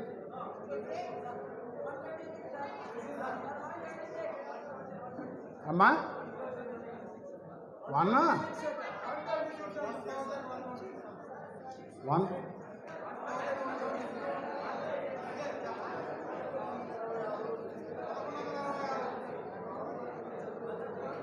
పరిశుద్ధ గ్రంథము అనే పేరు మీద మనం చూసేటువంటి బైబిల్లో పాత నిబంధన, కొత్త నిబంధన అని 2 విభాగాలు ఉంటాయి. పాత నిబంధనలో 39 పుస్తకాలు, కొత్త నిబంధనలో 27 పుస్తకాలు ఉంటాయి. 2 కలిపితే 66 పుస్తకాలు. ఆ బైబిల్ని ప్రొటెస్టెంట్ బైబిల్ అంటారు. ప్రొటెస్టెంట్ బైబిల్ కాకుండా మరో బైబిల్ ఉంది. అదేమిటి? రోమన్ క్యాథలిక్కుల బైబిలు. రోమన్ క్యాథలిక్కుల బైబిల్లో 73 పుస్తకాలు ఉంటాయి. గ్రీక్ ఆర్థడాక్స్ బైబిల్లో 78 పుస్తకాలు ఉంటాయి. ఇథియోపియన్ ఆర్థడాక్స్ బైబిల్లో 81 పుస్తకాలు ఉంటాయి. జూయిష్ బైబిల్లో కేవలం 24 పుస్తకాలు మాత్రమే ఉంటాయి. ఆంగ్లికన్ బైబిల్లో 51 పుస్తకాలు ఉంటాయి. యూనివర్సల్ బైబిల్లో 95 పుస్తకాలు ఉంటాయి. అంటే బైబిల్ అంటే మనం చూస్తున్నది ఒకటే ఉందనుకోవడం పొరపాటు. ఏది బైబిల్ అన్న దాని మీద ఇదే బైబిల్ అని చెప్పడానికి ఏ క్రైస్తవుడు కూడా సాహసం చేయట్లేదు. ఎందుకంటే కొన్ని క్రైస్తవ శాఖలు అంగీకరించిన బైబిల్ని మరికొన్ని క్రైస్తవ శాఖలు అంగీకరించట్లేదు. బైబిల్లో స్థానం కల్పించాల్సిన పుస్తకాలు సుమారు 225 ఉన్నాయి. బైబిల్లో స్థానం కల్పించాల్సిన సువార్తలు సుమారు 40 ఉన్నాయి. కేవలం 4 మాత్రమే మనకు బైబిల్లో కనిపిస్తాయి. బైబిల్ యొక్క సారాంశం ఏంటయ్యా అంటే, మీకు ఏమైనా సందేహాలుండి ప్రశ్నల రూపంలో అడిగితే ఎంత సమాధానం కావాలన్నా చెబుతా. ఇప్పుడు మనకు టైం తక్కువ కాబట్టి ఇతర మతాల గురించి అంత క్లుప్తంగా చెప్పి మూఢనమ్మకాలు, శాస్త్రీయ విజ్ఞానం ఆవశ్యకత కూడా చూద్దాం. మీకు బోరు కొడితే, ఎప్పుడు బోరు కొడితే అప్పుడు చేతులు ఎత్తితే నేను ఉపన్యాసం క్లోజ్ చేసేస్తాను. బైబిల్కు పునాది ఏమిటి అంటే, పుట్టినటువంటి ప్రతి మనిషి పాపి. స్త్రీ పురుష కలయిక ద్వారా పుట్టిన వాళ్ళందరూ పాపులే. మనుషులందరూ పాపులే కాబట్టి మనందరం కూడా మన పాపాలన్నిటినీ దేవుని దగ్గర అంగీకరించి ఆ పాపాల నుంచి క్షమాపణ కలగడం కోసం మనం వేడుకోవాలి. అంటే రక్షకుడైన యేసుని ఆశ్రయించాలి. అంటే మనం పాపాలు చేసామని చెప్పి తెలుసుకుని ఆ పాపాలు పోగొట్టుకోవడానికి, తద్వారా నరకానికి వెళ్లకుండా ఉండడానికి, స్వర్గానికి మాత్రమే చేరుకోవడానికి ప్రతి ఆదివారం మనం చర్చికి వెళ్ళి నే పాపిని ప్రభువా నన్ను గావుము ప్రభువా అని చెప్పి బతికినంతకాలం మనం ఆ యేసుని వేడుకుంటూనే ఉండాలి. ఇది ఫండమెంటల్గా క్రైస్తవంలో ఉన్నటువంటి సూత్రం. స్త్రీ పురుషుల కలయిక వల్ల పుట్టిన వాళ్ళందరూ పాపులే అనేటువంటి భావన బైబిల్కు ఉంది. కాబట్టే యేసు స్త్రీ పురుషుల కలయికి పుట్టలేదు అని చెప్పి బైబిల్ ప్రతిపాదించింది. సువార్తలు ఏం చెబుతున్నాయి? వడ్లవాడైన యోసేపునకు మరియ ప్రదానము చేయబడిన తర్వాత వారిరువురు ఏకము కాకమునుపు ఆమె పరిశుద్ధాత్మ ద్వారా గర్భము ధరించే అని చెబుతారు. అంటే పరిశుద్ధాత్మకి మరీకి, కన్య అయిన మరీకి, మళ్ళీని పరిశుద్ధాత్మకి కన్యకి పుట్టినటువంటి మహానుభావుడు కాబట్టి ఆయన ఆడామగా కలయిక వల్ల పుట్టలేదు కాబట్టి ఆయన పాపరహితుడు అని చెప్పి బైబిల్ ప్రబోధించింది. మనందరం ఏమనుకుంటున్నాం? కాలాన్ని క్రీస్తు పూర్వం, క్రీస్తు శకవాన్ని లెక్కిస్తున్నారు కాబట్టి యేసు చరిత్రలో ఉన్నటువంటి వ్యక్తి, ఆయన చారిత్రక పురుషుడు కాబట్టి ఆయన పేరు మీదుగా కాలాన్ని లెక్కిస్తున్నారని చెప్పి అనుకుంటాం. నిజానికి బైబిల్ దాటి బయటకు వచ్చి చరిత్రలో వెతికితే యేసు జాడ ఎక్కడా కనిపించదు. ఆయన కూడా రాముడు, కృష్ణుడు, శివుడిలాగా కల్పిత పాత్రే. యేసు పుట్టాడని చెప్పడానికి చరిత్రలో లేదు, కానీ పోనీ బైబిల్ ప్రకారం ఆమోదిద్దామంటే బైబిల్లో కూడా ఇన్ని రకాల సందేహాలు. బైబిల్ ఎక్కడ ఫలానా అప్పుడు పుట్టాడు, ఫలానా తేదీన పుట్టాడు, ఫలానా నెలలో పుట్టాడు, ఫలానా సంవత్సరంలో పుట్టాడు అని ఎక్కడా చెప్పలేదు. పైగా బైబిల్లో యేసు వారసులు అంటూ చెప్పి యేసు వంశావళి పేరు మీద ఇచ్చినటువంటి జాబితాలు ఎక్కడా కూడా ఒకదానికొకటి పోల్చి చూడడానికి వీలు లేకుండా ఉన్నాయి. ఇవాళ క్రిస్టియానిటీ పేరు మీద జనాల్ని మోసం చేయడం జరుగుతుంది. ఆ మోసాలని జరగకుండా అడ్డుకోవాల్సినటువంటి బాధ్యత కూడా మీ బోటి వాళ్ళ మీద ఉంది. చూడండి, మనం యూట్యూబ్లోకి వెళ్తే బోలెడు వీడియోలు కనిపిస్తాయి. ఇవాళ ప్రొద్దుటే చూశాను, నేను ట్రైన్లో వస్తూ ఏమీ తోచగా ఓపెన్ చేస్తే ఓ పాస్టర్ గారు ప్రార్థన చేస్తున్నారు, తొక్కేయండి కరోనా వైరస్ను, తొక్కేయండి అని చెప్పి ప్రార్థన చేస్తారు. తొక్కేస్తే చచ్చిపోయేది ఆ కరోనా వైరస్. అసలు మనకేమన్నా జ్ఞానం ఉండి మాట్లాడుతున్నామా, జ్ఞానం లేకుండా మాట్లాడుతున్నాం? తొక్కేస్తే కరోనా వైరస్ చావదు. మరి తొక్కేస్తే చచ్చిపోయేటట్టయితే అసలు మీరందరూ నిన్నటిదాకా చర్చలకి తాళాలు ఎందుకు వేశారు? ఇక్కడ క్రిస్టియానిటీ దగ్గరకు వచ్చేటప్పటికి అన్ని మతాలలాగే, ఇందాకనే హిందూ మతంలో లోతుకి వెళ్ళలేదు కాబట్టి చెప్పలే, శూద్రుల్ని ఏ రకంగా అయితే నీచభావంతో చూస్తారో హిందూ ధర్మశాస్త్రాలన్నీ కూడా అగ్రకులంలో పుట్టినటువంటి స్త్రీలను కూడా నీచంగానే చూడడం జరిగింది. అగ్రకులంలో పుట్టినటువంటి స్త్రీలకు కూడా జంజం వేసుకునేటువంటి అర్హత కానీ చదువుకునేటువంటి అర్హత కానీ లేదు. ఈ విషయాన్ని ధర్మశాస్త్రాలు నొక్కి వక్కాణించాయి. అలాగే ఇతర మత గ్రంథాల దగ్గరికి వచ్చేటప్పుడు బైబిల్ దగ్గరికి వచ్చి చూసినా, ఖురాన్ దగ్గరికి వెళ్ళి చూసినా స్త్రీలను తృతీయ శ్రేణి వ్యక్తులుగానే పరిగణించడం జరుగుతోంది. బైబిల్లోని లేవీకాండం 12వ అధ్యాయం మగబిడ్డ పుట్టడం కంటే ఆడబిడ్డ పుట్టడం రెట్టింపు దోషం అని చెప్పింది. ఒక్కసారి ఇంటికి వెళ్ళి చూడండి, ఎవరైనా అనుమానం ఉన్నట్లయితే. ఇక్కడ ఇందాక మనం హిందూ వివాహాల గురించి మాట్లాడుకున్నాం. క్రైస్తవ వివాహాలు చేసేటప్పుడు పాస్టర్ గారు డైరెక్ట్గా చెబుతాడు, భార్య భర్తకు లోబడి ఉండవలెను బైబిల్ ప్రకారము.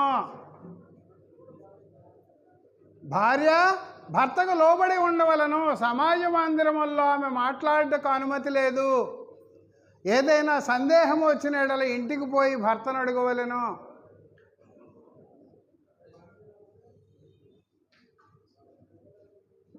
పురుషుడు దేవుని నుండి సృష్టించబడెను, స్త్రీ పురుషుని నుండి సృష్టించబడెను. పురుషుడు స్త్రీ నుంచి సృష్టించబడలేదు అని చెప్పి స్పష్టంగా బైబిల్ చెబుతోంది. అంటే బైబిల్ ప్రకారం పురుషుడు డైరెక్ట్గా దేవుని బిడ్డ అయితే స్త్రీ మగాడికి పుట్టిన బిడ్డ అని చెప్పి బైబిల్ ప్రతిపాదిస్తోంది. ఆజ్ఞాతిక్రమమే పాపం అని చెప్పింది. ఆజ్ఞాతిక్రమం ఏం జరిగింది? తొలినాళ్లలో ఆదాము హవ్వలను సృష్టించిన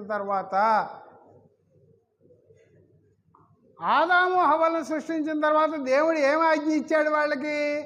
మీరు ఈ తోటలో అన్ని వృక్ష ఫలాలని తినండి, కానీ అదిగో కనిపిస్తున్న ఆ చెట్టు ఫలాలను మటుకు తినవద్దు. ఏమిటంటే అది జ్ఞాన వృక్ష ఫలము. అది తినదినమున మీరు నిశ్చయముగా చచ్చెదరు అని శపించాడు.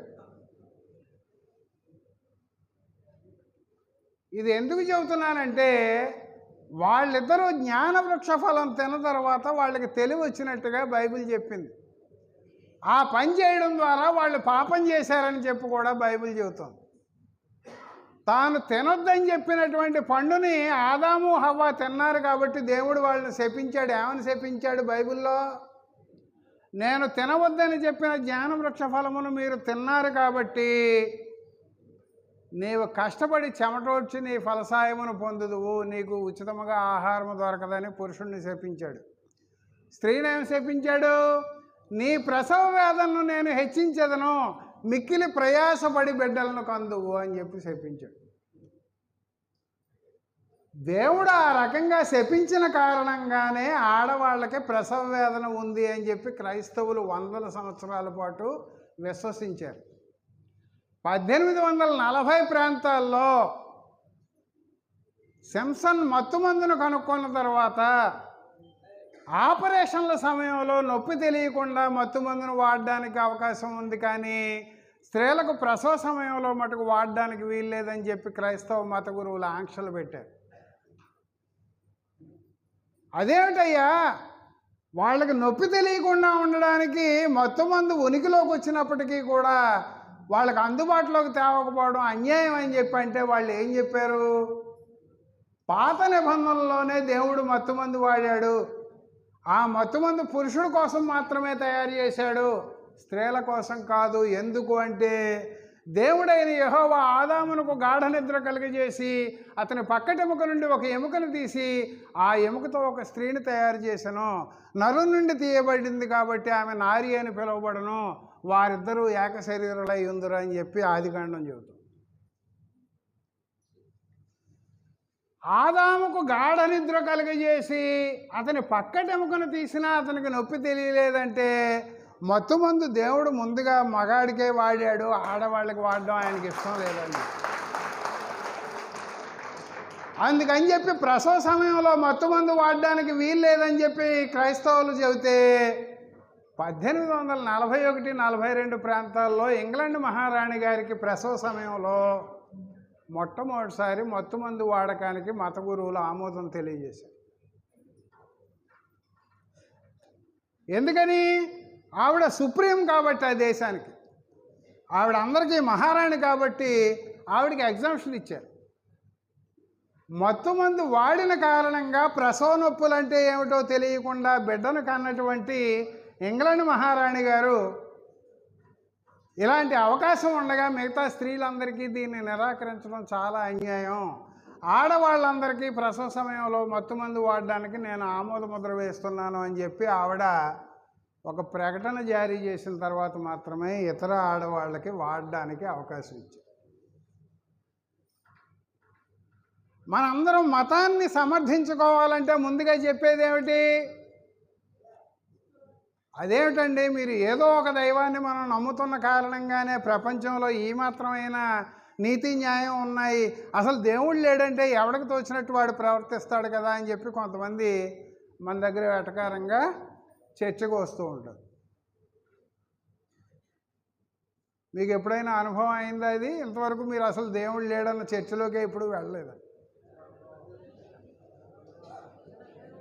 దేవుడికి భయపడి ప్రజలు కాస్తో కోస్తో నీతిమంతంగా జీవిస్తున్నారు.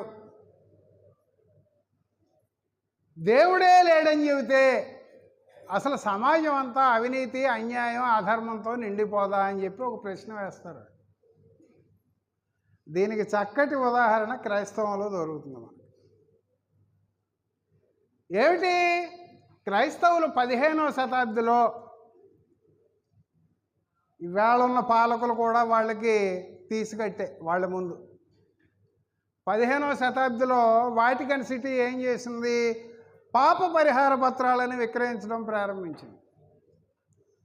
పాప పరిహార పత్రాలంటే మనం పాత తమిళ సినిమాలు ఏమన్నా చూస్తే కన్ఫెషన్ బాక్సులు అని ఉంటాయి చర్చిల్లో, మీరు ఎప్పుడైనా చూసారో లేదో, చిన్న చిన్న చెక్కలతో చేసిన బాక్సులకి చిన్న చిన్న రంధ్రాలు ఉంటాయి. ఆ లోపల బాక్స్ లోపల పాస్టర్ గారు కూర్చొని ఉంటారు, తప్పు చేసిన వాడు ఆ బాక్స్కు బయట కూర్చుంటాడు వచ్చి. ఈ బయట కూర్చున్న వ్యక్తి పాస్టర్ గారితో చెప్తాడు, అయ్యా నేను ఫలానా తప్పు చేశాను, ఆ తప్పు కొట్టుకుపోయేలాగా ఏమన్నా మార్గం చూపెట్టండి అని చెప్పి అడుగుతాడు. దాన్ని కన్ఫెషన్ బాక్స్ అంటారు, అంటే పశ్చాత్తాప పెట్టే, దాని పేరు తెలుగులో చెప్పుకోవాలంటే.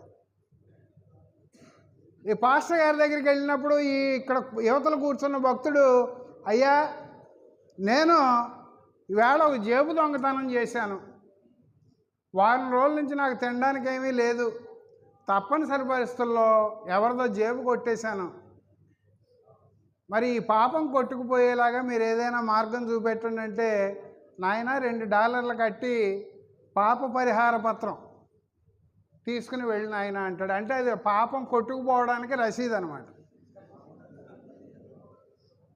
ఈయన ఏం చేస్తాడు? ఆ $2 కట్టి, అంటే డాలర్లు అంటే అప్పుడు లెక్క డబ్బులు, ఆ 2 కట్టి రసీదు తీసుకుని వెళ్ళిపోతాడు. ఇంకొక ఆయన వస్తాడు, సార్ నేను ఒక అమ్మాయి మీద ఇష్టపడ్డాను, ఆ అమ్మాయి నా కోరిక తీర్చడానికి అంగీకరించలేదు, తప్పని పరిస్థితుల్లో రేప్ చేశాను, ఇది కొట్టుకుపోవడానికి మార్గం చూపెట్టండి అంటే, ఓ $10 కట్టి పాప పరిహార పత్రం పట్టుకెళ్ళిన ఆయన. ఇంకొకడు వస్తాడు, సార్ మేము ముగ్గురం కలిసి వ్యాపారం మొదలెట్టాం, అందులో మా భాగస్వాములకి తగాదాలు వచ్చినాయి, మిగతా ఇద్దరిని లేపేయాలని చెప్పి నేను నిర్ణయానికి వచ్చేసాను, అందులో ఒకడిని వేళ చంపేశాను, రెండో వాడిని వారంలో వేసేస్తాను. ఇప్పుడు ఈవేళ చచ్చిపోయినోడికే కాకుండా 4 రోజుల తర్వాత చంపబడేవాడికి కూడా నేను మళ్ళీ వచ్చి రసీదు పట్టుకెళ్ళక్కర లేకుండా అడ్వాన్స్ రసీదు ఇచ్చేయండి సార్. చివరికి మనం మతం పేరు మీద నీతిమంతంగా మనుషులు ఉండడానికి అవకాశం కలుగుతుందని భావిస్తే అక్కడ జరిగింది ఏంటి? వాళ్ళు దాన్ని వాటికన్ సిటీ వాళ్ళు ఏ రకంగా సమర్థించుకున్నారు? వీళ్ళు తప్పులు చేస్తున్న కారణంగా నరకానికి వెళ్ళవలసినటువంటి పరిస్థితి ఏర్పడితే వాళ్ళు నరకానికి వెళ్లకుండా స్వర్గానికి వెళ్ళడానికి మేము ఏర్పాట్లు చేస్తుంటే మమ్మల్ని విమర్శిస్తారా అని చెప్పి వాళ్ళు రివర్స్లో మాట్లాడడం మొదలు. ఇలాగా తెలివైన వాళ్ళే అడ్వాన్స్ రసీదులు పట్టుకెళ్ళిపోతుంటే మార్టిన్ లూథర్ అనే ఆయన 1519లో ఎదురు తిరిగి మతం అంటే మనుషులు నీతిమంతంగా మార్చాలి, దేవుడి పేరు మీద ధర్మబద్ధంగా జీవించేటట్టుగా తయారు చేయాలి తప్ప మీరు తప్పులు చేయండి అవి కొట్టుకుపోయేలాగా మేము ఇక్కడ రసీదులు అమ్ముతామంటే అలాగని చెప్పి తిరుగుబాటు చేసి ఒక చర్చి గోడ మీద 90 అంశాలతో ఒక పోస్టర్ అంటించాడు. ఆ పోస్టర్లోని అంశాలను ఉపసంహరించుకోమని మార్టిన్ లూథర్ మీద ఒత్తిడి ఇచ్చారు చర్చి నిర్వాహకులు. ఆయన అంగీకరించలే.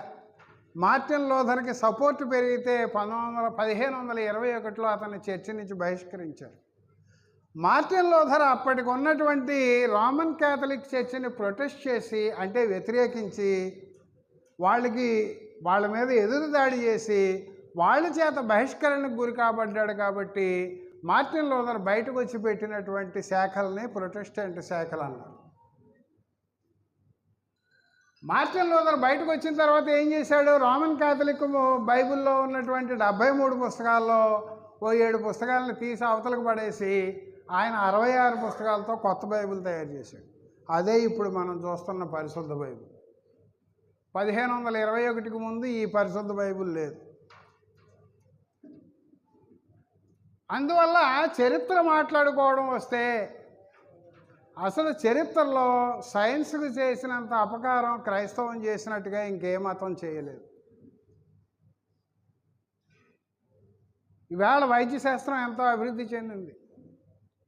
కరోనా వచ్చిన తర్వాత ఎమర్జెన్సీ ప్రాతిపదిక మీద ప్రయోగ పద్ధతుల్ని కొన్నిటిని పక్కన పెట్టి మరీ వ్యాక్సిన్కి అనుమతులు ఇవ్వడం జరిగింది. ఎందుకని? లక్షలాది మంది చచ్చిపోతున్నారు కాబట్టి. ఇదంతా ఎలా సాధ్యపడింది? వైద్యశాస్త్రం అభివృద్ధి చెందడానికి ప్రధాన కారణం మానవ శరీర నిర్మాణం గురించి తెలుసుకోవడం. 15వ శతాబ్ది నాటికి వెనక్కి పోతే మానవ మృతదేహాల్ని కోసి పరిశీలించడానికి కూడా ఎక్కడ ఆమోదం లేదు. మతాలన్నీ కూడా దాన్ని పాపకార్యంగా భావించాయి. 1560 ప్రాంతాల్లో వెసాలియస్ అనే ఒక జీవశాస్త్రవేత్త రాత్రిపూట దొంగతనంగా శ్మశానాలకు వెళ్ళి పాతిపెట్టిన శవాల్ని తీసి వాటిని కోసి పరిశీలించాడు. అప్పటిదాకా క్రైస్తవులు ఏమనుకున్నారు? ఆదికాండంలో దేవుడు ఆదాముకు గాఢ నిద్ర కలిగజేసి పక్కటెముకను తీసి అని చెప్పాడు కాబట్టి ఆడాళ్ళతో పోలిస్తే మగవాళ్ళకు ఒక పక్కటెముక తక్కువ ఉంటుందని భావించారు. వెసాలియస్ దొంగతనంగా శవాల్ని కోసి పరిశీలించి ఏం చెప్పాడు? అబ్బాయి, ఆడవాళ్ళకి మగవాళ్ళకి సమానంగానే ఉన్నాయి ఎముకలన్నీ, మగాళ్ళకో ఎముక తక్కువ లేదు అని ప్రకటించాడు. దానికి క్రైస్తవులకు కోపం వచ్చింది. నువ్వు పాప పరిహారార్థం జెరూసలేం యాత్ర చేసిరా అని చెప్పి ఆయనకు ఆజ్ఞ విధిస్తే జెరూసలేం యాత్రకు వెళ్ళి తిరుగు ప్రయాణంలో ఒక తుఫాన్లో చిక్కుకొని జబ్బుపడి మరణించాడు వెసాలియస్. చరిత్రలో చదువుకుంటే ఇన్నున్నాయి క్రైస్తవులు చేసిన దురాగతాలు. సూర్యుడు ఒక నక్షత్రము, ఆ నక్షత్రం చుట్టూ భూమి తిరుగుతోంది అన్నందుకే శాస్త్రవేత్తలను చంపేశారు. గెలీలియో దూరదర్శన కనుగొన్న తర్వాత ఆకాశంలో గ్రహాలు అవి నేను దూరదర్శనంలో చూపిస్తాను రండి, ఇదిగో నేను లెక్కలేసి చూపెడతాను ఏ గ్రహం ఎంత దూరంలో ఉందో అని చెప్పి అంటే అసలు గణిత శాస్త్రమే ఒక సాతాను శాస్త్రము. క్రైస్తవులు ఎవరు కూడా ఆకాశంలోకి చూడొద్దు, గణిత శాస్త్రాన్ని నేర్చుకోవద్దు అని చెప్పి 1914లో చర్చి మత గురువులు ఆజ్ఞ జారీ చేశారు. అంటే లోతుల్లోకి పోయి చూస్తే ఇంత దారుణమైన విషయాలు కనిపిస్తాయి. అన్నిటికీ మించి హిందూ మతంలో కుల వ్యవస్థ పేరు మీద అస్పృశ్యుల్ని ఏ రకంగా అయితే నీచంగా చూశారో, అస్పృశ్యుల్ని బానిసలుగా ఏ రకంగా అయితే కొనుక్కున్నారో, కేరళలో అంబేద్కర్ కంటే ముందు అస్పృశ్యుల హక్కుల కోసం పోరాటం చేసినటువంటి అయ్యంకాళి అనే ఆయన బ్రతికున్న రోజుల్లో ఒక అస్పృశ్యుడిని బానిసగా కొనుక్కోవాలంటే అతని రేటు 6 రూపాయల నుంచి 9 రూపాయలు. 6 రూపాయల నుంచి 9 రూపాయలు అంటే ఏమిటి? వాడు బలంగా ఉన్నాడా, ఆరోగ్యంగా ఉన్నాడా, మనం కొనుక్కుంటే బాగా పనిచేస్తాడా లేదా, అంటే ఎద్దులను కొనుక్కునేటప్పుడు ఇది బాగా లాగుతుందా లేదా అని చూస్తాం చూడండి. ఆ టైపులో పరిశీలించి మనుషులను బానిసలుగా కొనుక్కుంటే వాళ్ళ రేటు 6 రూపాయల నుంచి 9 రూపాయలు. ఈ రకంగానే బైబిల్ ఆధారంగా బానిసత్వాన్ని సమర్థించుకొని క్రైస్తవులు ఆఫ్రికన్ దేశాల నుంచి నీగ్రోల్ని ఎత్తుకుపోయి బానిసల వ్యాపారం చేశారు. వాళ్ళని ఎత్తుకుపోయేటువంటి క్రమంలో సుమారు 1 కోటి మంది బానిసలు మరణించారు. ప్రయాణంలో వాళ్ళకి సరైనటువంటి తిండి గుడ్డ లేక అనారోగ్యం బారిన పడి తీరం చేరిన తర్వాత చచ్చిపోయిన వాళ్ళ సంఖ్య 60 లక్షలు. ఈ రకంగా కోట్లాది మందిని ఆ రోజుల్లో బానిస వ్యాపారం పేరు మీద పేపర్లో ప్రకటనలు ఇచ్చి మరీ బానిసలు నమ్మారు. దీన్నంతా కూడా బైబిల్ ఆధారంగానే ఆ క్రిస్టియన్ పాలకులందరూ సమర్థించుకున్నారు. అందుకు చెబుతున్నాను, ఇది బైబిల్ చాలా స్పష్టంగా బానిసత్వాన్ని సమర్థించింది. శాంతి సమాధానం తెచ్చిన మతం అని చెప్పి చాలామంది అనుకుంటూ ఉండవచ్చు. యేసు స్వయంగా మత్తయి సువార్తలో చెప్పాడు, నేను సమాధానమును తీసుకురాలేదు, ఖడ్గమును మాత్రమే తీసుకొచ్చితిని. ఒక కొడుకును ఒక తండ్రికిని, ఒక కూతురుకును ఒక తల్లికిని, ఒక కోడలికిని ఒక అత్తకిని మధ్య తగాదా పెట్టడానికే నేను వచ్చానన్నాడు. ఇవాళ మనం క్రిస్టియానిటీని నెత్తిన పెట్టుకున్నాము అంటే దాని అర్థం ఏమిటి? నేను పాపినని చెప్పి మనకు మనమే ప్రకటించుకోవడం. ఇకపోతే ఇస్లాం మతం మనందరికీ తెలుసున్నది. ఈవేళ ఆఫ్ఘనిస్తాన్లో ఏం జరుగుతుందో మనం అందరం చూస్తాం. మతమౌఢ్యం పెరిగితే ఏం సార్ నాయిజీ ఎక్కువగా వినిపిస్తుంది, ఏమన్నా అసౌకర్యంగా ఉందా, అసంతృప్తిగా ఉందా, దయచేసి చెప్తే.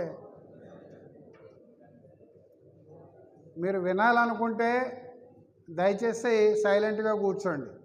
ఒకవేళ బోర్ కొడుతుంది అనుకుంటే ఆపేయమంటే ఆపేస్తాను, లేదా వాళ్ళ సంఖ్య కొద్దిగానే ఉంటే దయచేసి బయటికి వెళ్ళిపోండి. మీరు మాట్లాడుకుంటూ ఉంటే నేను ఏం మాట్లాడుతున్నాను అన్నది మళ్ళీ నాకే అనుమానంగా ఉంటుంది.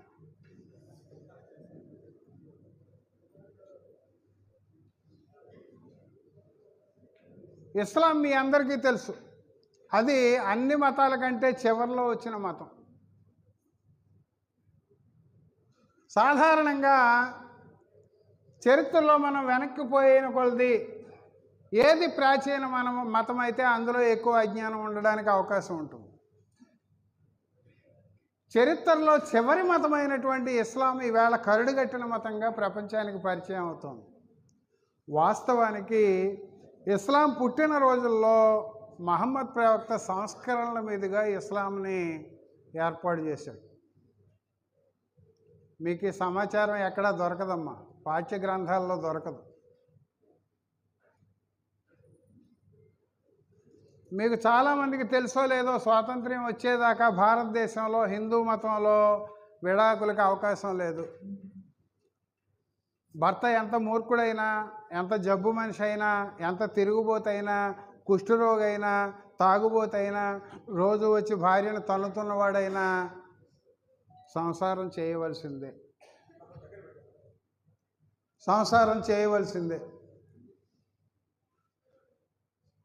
6వ శతాబ్దిలో మహమ్మద్ విడాకుల్ని ప్రతిపాదించాడు.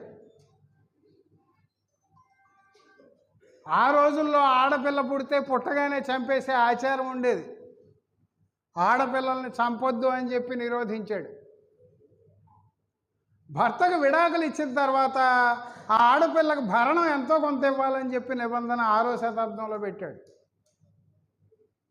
ఈవేళ మిగతా మతాల వాళ్ళందరూ ఇస్లాం దగ్గరికి వచ్చేటప్పటికి ప్రధానంగా చేసేటువంటి విమర్శ ఏమిటి? వాళ్ళు నలుగురిని పెళ్లి చేసుకోవడానికి అవకాశం ఉంది, అందువల్ల వాళ్ళ సంతానం పెరిగిపోతుంది, అందువల్ల వాళ్ళ జనాభా పెరిగిపోతుంది, అందువల్ల త్వరలో వీళ్ళు హిందువుల్ని డామినేట్ చేస్తారని చెప్పి ఇక్కడ వాదన వినిపిస్తోంది ఈ దేశం. నేను ఒక్కటే మొక్క అడుగుతున్నా, ఈ వాదన చేసేవాళ్ళు మీకు ఎంతమంది ముస్లింలు పురుషులు తెలుసు?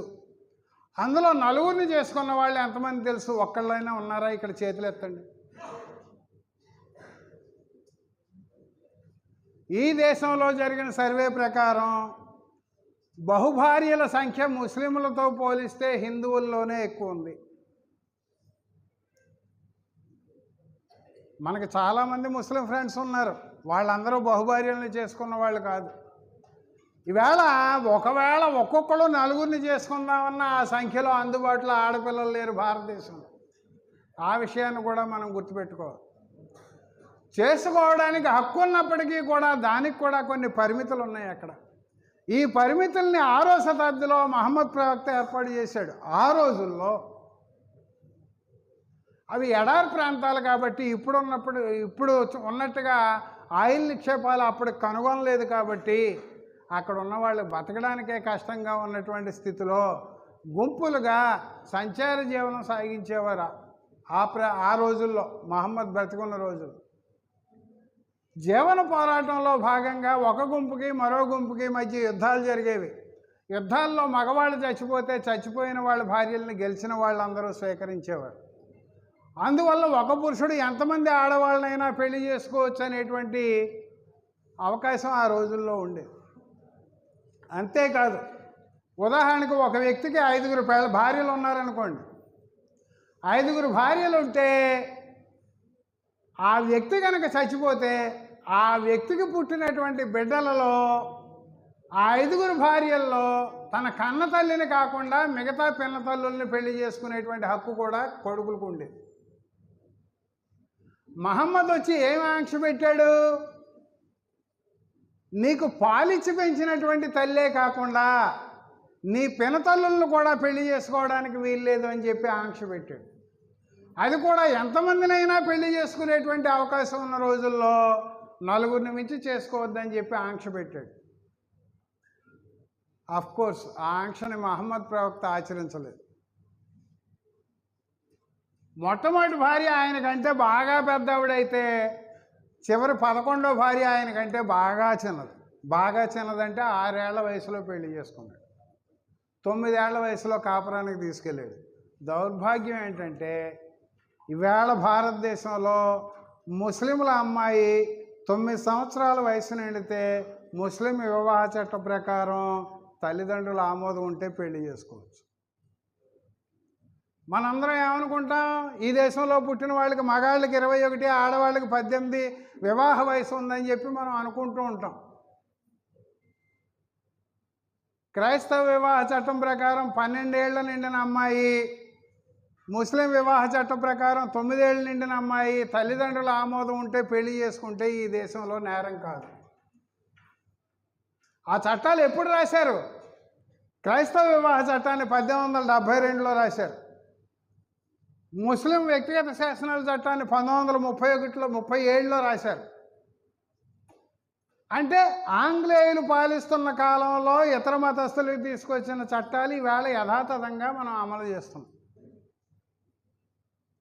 వాటిని మార్చుకోవాల్సినటువంటి అవసరం ఉందని కానీ, ఈ దేశంలో ఉన్న పౌరులందరికీ ఒకే రకంగా వర్తించేటువంటి చట్టం అవసరం అని కానీ మనం ఇంకా గుర్తించలే. అందుకనే మాబోటి వాళ్ళు సర్వులకు వర్తించేటువంటి సివిల్ చట్టం కావాలని అడుగుతాం. 1830 ప్రాంతాల్లో ఆంగ్లేయులు పాలిస్తున్న రోజుల్లో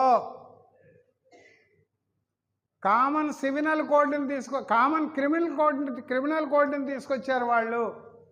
అంటే ఈ దేశంలో ఉన్న మనుషులందరికీ కూడా ఒక క్రిమినల్ నేరం చేస్తే వాడు ఏ మతానికి చెందినవాడు, ఏ కులానికి చెందినవాడు అనే దానితో నిమిత్తం లేకుండా శిక్షలు విధించే రీతిగా కామన్ క్రిమినల్ కోడ్ని తీసుకొచ్చారు.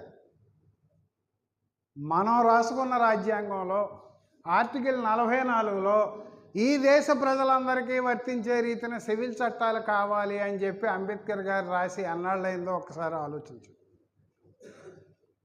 ఎప్పటికి కూడా కొన్ని రాష్ట్రాల హైకోర్టులు, సుప్రీంకోర్టు పలుమార్లు కేంద్ర ప్రభుత్వానికి విజ్ఞప్తి చేసినప్పటికీ కూడా కామన్ సివిల్ కోడ్ తీసుకొచ్చేటువంటి ప్రయత్నం ఈ దేశంలో ఇంతవరకు జరగలేదు. కేవలం 5-6 సంవత్సరాల క్రితం మహారాష్ట్రలోని థానే జిల్లాలో శ్రీరంగ కామ్టే అని ఒక బ్రాహ్మణ అడ్వకేట్ కోర్టుకు వెళ్ళాడు. నా చిన్నప్పుడు మతం అనేది ఇంటికి మాత్రమే పరిమితమై ఉండేది, ఇప్పుడు అది రాజకీయాల్లోకి రావడమే కాకుండా పరిపాలనలోకి కూడా చొరబడింది. ఈ కులాన్ని మతాన్ని చూస్తుంటే నాకు అసహ్యం కలుగుతోంది, నన్ను దయచేసి కులం లేనివాడిగా మతం లేనివాడిగా ప్రకటించండి అని చెప్పి కోర్టుకు వెళ్ళాడు. తానే జిల్లా కోర్టు డిస్ట్రిక్ట్ కలెక్టర్కి, మహారాష్ట్ర గవర్నమెంట్కి, సెంట్రల్ గవర్నమెంట్కి నోటీసులు ఇచ్చింది. ఆయన వాదన మీద మీరేం చెబుతారో వచ్చి చెప్పండి. కలెక్టర్ స్పందించలేదు, మహారాష్ట్ర ప్రభుత్వం స్పందించలేదు, సెంట్రల్ గవర్నమెంట్ స్పందించలేదు. తానే జిల్లా కోర్టు ఒక అమికస్ క్యూరీని నియమించుకుని తానే విచారణ జరిపి ఒక తీర్పు ఇచ్చింది. ఏమని ఇచ్చింది? ఈ దేశంలో ప్రస్తుతం అమల్లో ఉన్న చట్టాల ప్రకారం ఏ మతము ఏ కులము వర్తించని వ్యక్తిగా నిన్ను గనక ప్రకటిస్తే నీ సంతానానికి భవిష్యత్తులో ఏమైనా సివిల్ వివాదాలు వస్తే, సివిల్ వివాదాలు అంటే ఏమిటి? పెళ్ళి, విడాకులు, సంతానం, ఆస్తి పంపకాలు లేదా దత్తత లాంటి విషయాల మీద నీ సంతానం ఎవరైనా కోర్టుకు వెళితే వాళ్ళని విచారించడానికి ప్రత్యేకమైన చట్టాలు లేవు కాబట్టి ప్రస్తుతం ఉన్న చట్టాలకు లోబడి నిన్ను కులం లేనివాడిగా మతం లేనివాడిగా ప్రకటించడం కుదరదు అని చెప్పి తీర్పిచ్చింది. మనందరం కూడా చిన్నప్పటి నుంచి మతం అంటే చాలా గొప్పది, అసలు ఈ దేశంలో పుట్టడమే ఒక గొప్పతనం అనేది భావజాలానికి చూనైపోయి ఉన్నాం. చిన్నప్పటి నుంచి విని విని బోరు కొట్టింది. భారతదేశం అంటే వేదభూమి, భారతదేశం అంటే కర్మభూమి, భారతదేశం అంటే పుణ్యభూమి అని చెప్పి మనకి బాగా పాఠాలు చెప్పారు చిన్నప్పటి నుంచి. ఈ వేదభూమిలోనే మనుషుల్ని మనుషులుగా చూడకుండా మనిషిని ముట్టుకుంటే మైలపడిపోతామని చెప్పేటువంటి కుల వ్యవస్థ ఉంది. ఈ వేదభూమిలోనే బ్రాహ్మణులు, క్షత్రియులు, వైశ్యులు తప్ప ఇతర కులాల వాళ్ళు చదవడానికి వీల్లేదని చెప్పి ఆంక్షలు ఉండేవి. ఈ వేదభూమిలోనే అగ్రకుల పురుషులకు మాత్రమే జంధ్యం వేసుకునే హక్కు ఉంది, కానీ అగ్రకుల స్త్రీలకు కూడా జంధ్యం వేసుకునే హక్కు లేదని చెప్పి ఆంక్షలు ఉండేవి. ఈ వేదభూమిలోనే మనుషులు ఏదైనా నేరం చేస్తే, అంటే క్రిమినల్ నేరం చేస్తే, ఆ క్రిమినల్ నేరం చేసినటువంటి వ్యక్తి ఏ కులానికి చెందినవాడో ఆ కులాన్ని బట్టి శిక్ష విధించేటువంటి ధర్మశాస్త్రాలు అమల్లో ఉండేవి. ఈ వేదభూమిలోనే సతీ సహగమనం అమల్లో ఉండేది.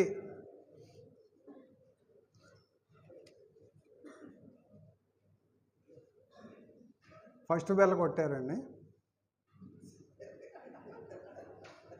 ఈ వేదభూమిలోనే ఆడవాళ్ళకి భర్త మరణిస్తే పునర్వివాహ హక్కు లేదని చెప్పి ఆంక్షలు ఉండేవి. ఈ వేదభూమిలోనే బాల్య వివాహాలు మా హక్కు అని చెప్పి బాల్య వివాహాలని ఆంగ్లేయులు నిరోధిస్తుంటే పోరాటం చేసినటువంటి సందర్భాలు ఉన్నాయి. ఈ పుణ్యభూమిలోనే మగాళ్ళు తమ కోరికల్ని విచ్చలవిడిగా తీర్చుకోవడానికి బసవిని, జోగిని, దేవదాసి పేరు మీద దేవుళ్ళకి ఆడపిల్లల్ని పెళ్ళిళ్ళు చేసి ఊరుమ్మడి అమ్మాయిలుగా వదిలేసేటువంటి వ్యవస్థ ఉండేది. ఈ వేదభూమిలోనే బాగా డబ్బున్న వాళ్ళు తమ లైంగిక వాంఛలను తీర్చుకోవడానికి భోగం వాళ్ళ పేరుతో ప్రత్యేకంగా ఒక కులాన్ని ఏర్పాటు చేశారు. మనం 1కి 2కి వెళ్తే ఎత్తిపోయడానికి కూడా ప్రత్యేకంగా ఒక కులాన్ని తయారు చేశారు. ఇవాళకి కూడా మనం సిగ్గుపడాల్సిన అవసరం ఏమిటంటే భారతదేశంలో సుమారు 3-4 కోట్ల మంది ఎప్పటికి కూడా అడుక్కోవడమే వృత్తిగా జీవిస్తున్న వాళ్ళు ఉన్నారు. వాళ్ళందరూ సంచార జాతుల వాళ్ళు. అడుక్కోవడమే వృత్తిగా జీవించడం కంటే హీనమైనటువంటి పరిస్థితి ఇంకోటి ఉండదు. అలాంటి వాళ్ళందరినీ 1871లో క్రిమినల్ ట్రైబ్స్ యాక్ట్ ప్రకారం వీళ్ళు పుట్టుకతోటే నేరస్తులు అని చెప్పి ఒక యాక్ట్ని తీసుకొచ్చి అందులో పెట్టి పోలీసులు వేధిస్తే వాళ్ళ వేధింపులు భరింపలేక వాళ్ళు సంచార జాతులుగా మారారు. ఇకపోతే మనం మరి సమయం అయిపోతుంది అన్నారు కాబట్టి కేవలం నేను ఇక్కడ ఇంకా మిగతా మూఢనమ్మకాల జోలికి పోకుండా శాస్త్రీయ దృక్పథం ఆవశ్యకత గురించి మాట్లాడి ముగిస్తాను. దీనికి మటుకు పర్మిట్ చేయమని అడుగుతాను. ఎందుకంటే ఇది చివరి ముక్క మనం చెబితే తప్ప వీళ్ళకి అన్నీ ఎక్కినట్టు కాదు. ఇవాళ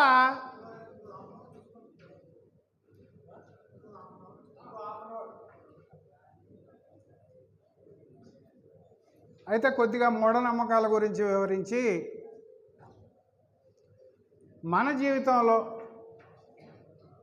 ఇందాక చెప్పినట్టుగా పుట్టిన దగ్గర నుంచి చచ్చేంత వరకు మనం ఆచరిస్తున్నటువంటి అనేక కార్యక్రమాల్లో అసలు వీటిలో మూఢత్వం ఉంది అని చెప్పి మనకు తెలియకుండానే ఆచరిస్తున్నటువంటి అనేక విషయాలు ఉన్నాయి.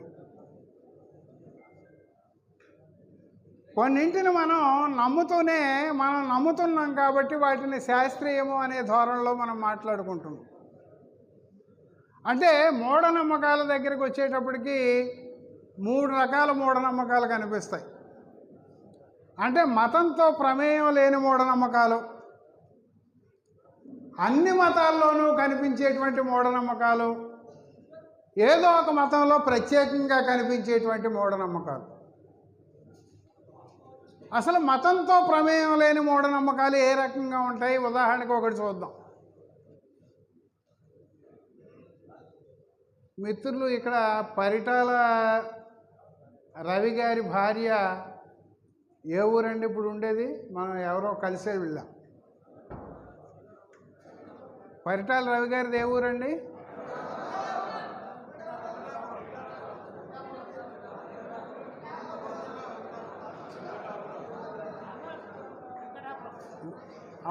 వెంకటాపురం అండి. వెంకటాపురం నేను మా మిత్రులు ఎవరో కలిసి వెళ్ళాం. అక్కడ అగ్రికల్చర్ పాలిటెక్నిక్ కళాశాల ఉంది. నేను మిగతా చోట్ల ఎక్కడ చూడలే. అగ్రికల్చర్ పాలిటెక్నిక్ కళాశాల ఉంటే అందులో ఏర్పాటు చేశారు ఒక సమావేశం మూఢనమ్మకాల మీద.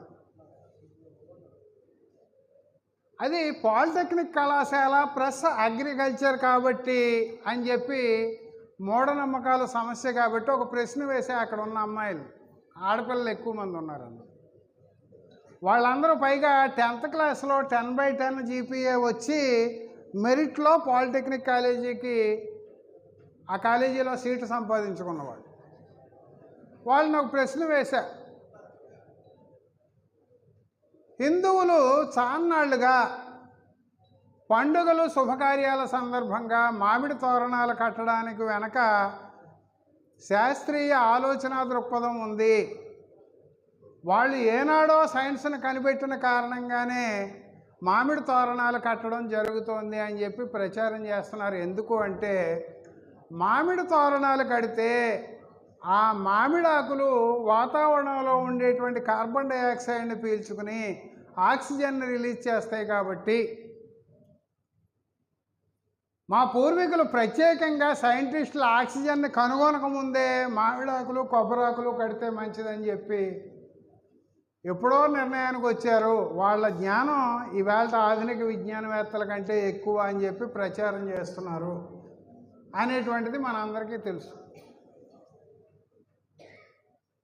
మరి మామిడి తోరణాలు, అరిటాకులు, కొబ్బరాకులు శుభకార్యాలు జరుగుతున్న చోట కడితే వాతావరణంలోని ఆక్సిజన్ శాతం పెరుగుతుందా తగ్గుతుందా? మీరు అగ్రికల్చర్ పాలిటెక్నిక్ స్టూడెంట్స్ కాబట్టి చెప్పండి అని అడిగాను. వాళ్ళు ఒక్కళ్ళంటే ఒక్కళ్ళు కూడా సమాధానం చెప్పలేదు. ఇది సాధారణంగా ఈవేళ సైన్స్ చెబుతున్న దాన్ని బట్టి మనందరం ఏమనుకుంటాం, ఓహో దీంట్లో కూడా సైన్స్ ఉంది కాబోళ్ళు మన వాళ్ళు తెలుసో తెలియకో ఎప్పుడో అక్కడ జనం ఎక్కువ గుమికూడతారు కాబట్టి శుభకార్యాల సందర్భంలో ఆక్సిజన్ శాతం పెరగడానికి వీళ్ళు మామిడి తోరణాలు కట్టారు కాబోలని చెప్పి మనబోటి వాళ్ళు కూడా అనుకుంటారు. అసలు వాస్తవం ఏమంటే, నాయన ఇటు తిరగండి, నాకు కూడా అటెన్షన్ ఉండాలి కదా. అసలు వాస్తవం ఏమంటే, చెట్టున పచ్చగా ఉండేటువంటి ఏ ఆకు ఉన్నప్పటికీ సూర్యరశ్మి సహాయంతో కిరణజన్య సంయోగక్రియ జరుపుకునేటువంటి లక్షణాన్ని కలిగి ఉన్నప్పుడు మాత్రమే అది వాతావరణంలో ఉండేటువంటి కార్బన్ డయాక్సైడ్ని స్వీకరించి ఆక్సిజన్ని బయటకు వదులుతుంది. ఒకసారి మనం మామిడి కొమ్మని కనుక విరిసేస్తే అది చెట్టుతో సంబంధం కోల్పోతుంది. కాబట్టి కిరణజన్య సంయోగక్రియ జరుపుకునేటువంటి లక్షణం కూడా ఆటోమేటిక్గా పోతుంది. కాబట్టి కిరణజన్య సంయోగక్రియ జరుపుకోలేనటువంటి ఆకుల్లో ఉండేటువంటి పత్రహరితం ఏం చేస్తుంది, వాతావరణంలో ఉండేటువంటి ఆక్సిజన్ని లాక్కుని కార్బన్ డయాక్సైడ్ని బయటికి రిలీజ్ చేస్తుంది. అందువల్ల దీంట్లో ఏమాత్రము సైన్స్ లేదు, సైన్స్ ఉందని ప్రచారం మాత్రమే జరుగుతోంది. నేను ఒక టీవీ సీరియల్ నేను సాధారణంగా చూడను. ఎప్పుడో టీవీ తిప్పుతుంటే ఓ డైలాగ్ వినిపించింది. కవల పిల్లలకి ఒక ఆవిడికి యాక్సిడెంట్ అయ్యి అర్జెంటుగా రక్తం ఎక్కించాల్సినటువంటి సందర్భం వస్తుంది. ఆ రెండో పిల్ల రక్తం, కవల పిల్లలు అంటే మళ్ళీ అందులో రెండు రకాలు ఉంటారు. ఒకే రకమైన రూపుతో ఉండే వాళ్ళ మధ్య బ్లడ్ గ్రూపులు జన్యుపరమైనటువంటి తేడాలు ఏమీ ఉండవు. ఇద్దరూ ఒకే రకమైనటువంటి గ్రూపులు జన్యువులతో ఉంటారు. వాళ్ళు వేరు రూపాలతో ఉండేటువంటి కవల పిల్లలు లేదా ఆడ మగ పుట్టేటువంటి కవల పిల్లల్లో ఇద్దరికీ ఒకే రకమైనటువంటి జీన్స్ ఉండాలని కానీ లేదా ఒకే రకమైనటువంటి బ్లడ్ గ్రూప్ ఉండాలని కానీ నిబంధన ఉండదు. ఇక్కడ మేమిద్దరం ఒక తల్లికి పుట్టిన వాళ్ళమే కదా, నా రక్తం ఎక్కించేయండి అని చెప్పి ఒక ఆవిడ చెబుతుంది. మనందరం వాడుకలో ఏం చెబుతాం, ఆ తల్లికి రక్తం పంచుకు పుట్టిన బిడ్డలం మేము నలుగురు అని చెబుతాం. ఇది చదువుకున్న వాళ్ళు వాడుతున్నారు, చదువుకోని వాళ్ళు వాడుతున్నారు. ఏ తల్లి కూడా తన బిడ్డకు రక్తాన్ని పంచి ఇవ్వదు. నోట్ దిస్ పాయింట్ అమ్మాయిలు. మనందరం ఏమనుకుంటాం, తల్లికి బిడ్డకి మధ్య బొడ్డుతాడు ఉంటుంది, తల్లి నుంచి బొడ్డుతాడు ద్వారా రక్త సరఫరా జరుగుతుంది అని చెప్పి అనుకుంటాం. బొడ్డుతాడికి తల్లిలో ఉన్న రక్తానికి సంబంధం లేదు. మనం ఒక మొక్కని పాతితే దాని వేర్లు భూమిలో ఏ రకంగా అయితే అల్లుకుంటాయో అదే రకంగా గర్భసంచిలోని మావిలో బిడ్డ బొడ్డుతాడు యొక్క వేళ్ళు అల్లుకుంటాయి. అందులోంచే పోషకాలను అది సేకరిస్తుంది. అంతే తప్ప తల్లి నుంచి సరాసరి బిడ్డకు రక్త సరఫరా ఉండదు. ఏ తల్లి బిడ్డకు రక్తాన్ని పంచేయవద్దు. తల్లి నుంచి తండ్రి నుంచి కొన్ని క్రోమోజోములు తల్లిలోకి వచ్చిన తర్వాత 1వ క్రోమోజోము 9వ క్రోమోజోము బ్లడ్ గ్రూప్ని నిర్దేశించడం, RH ఫ్యాక్టర్ని నిర్దేశించడం జరుగుతుంది. అంతే తప్ప తల్లి బిడ్డకు రక్తం పంచడం జరగదు. ఇక్కడ ఆడపిల్లలు ఎక్కువ ఉన్నారు కాబట్టి ఇంకొక చిన్న విషయం చెబుతున్నా. మీలో ఇక్కడున్న ఆడపిల్లల్లో బ్లడ్ గ్రూప్ తెలిసిన వాళ్ళు చేయొత్తండి అమ్మా. ఆడపిల్లలు మాత్రమే, మగవాళ్ళు కాదు. ఈ కాస్త మందైనా ఆడపిల్లలు ఇంక లేరా?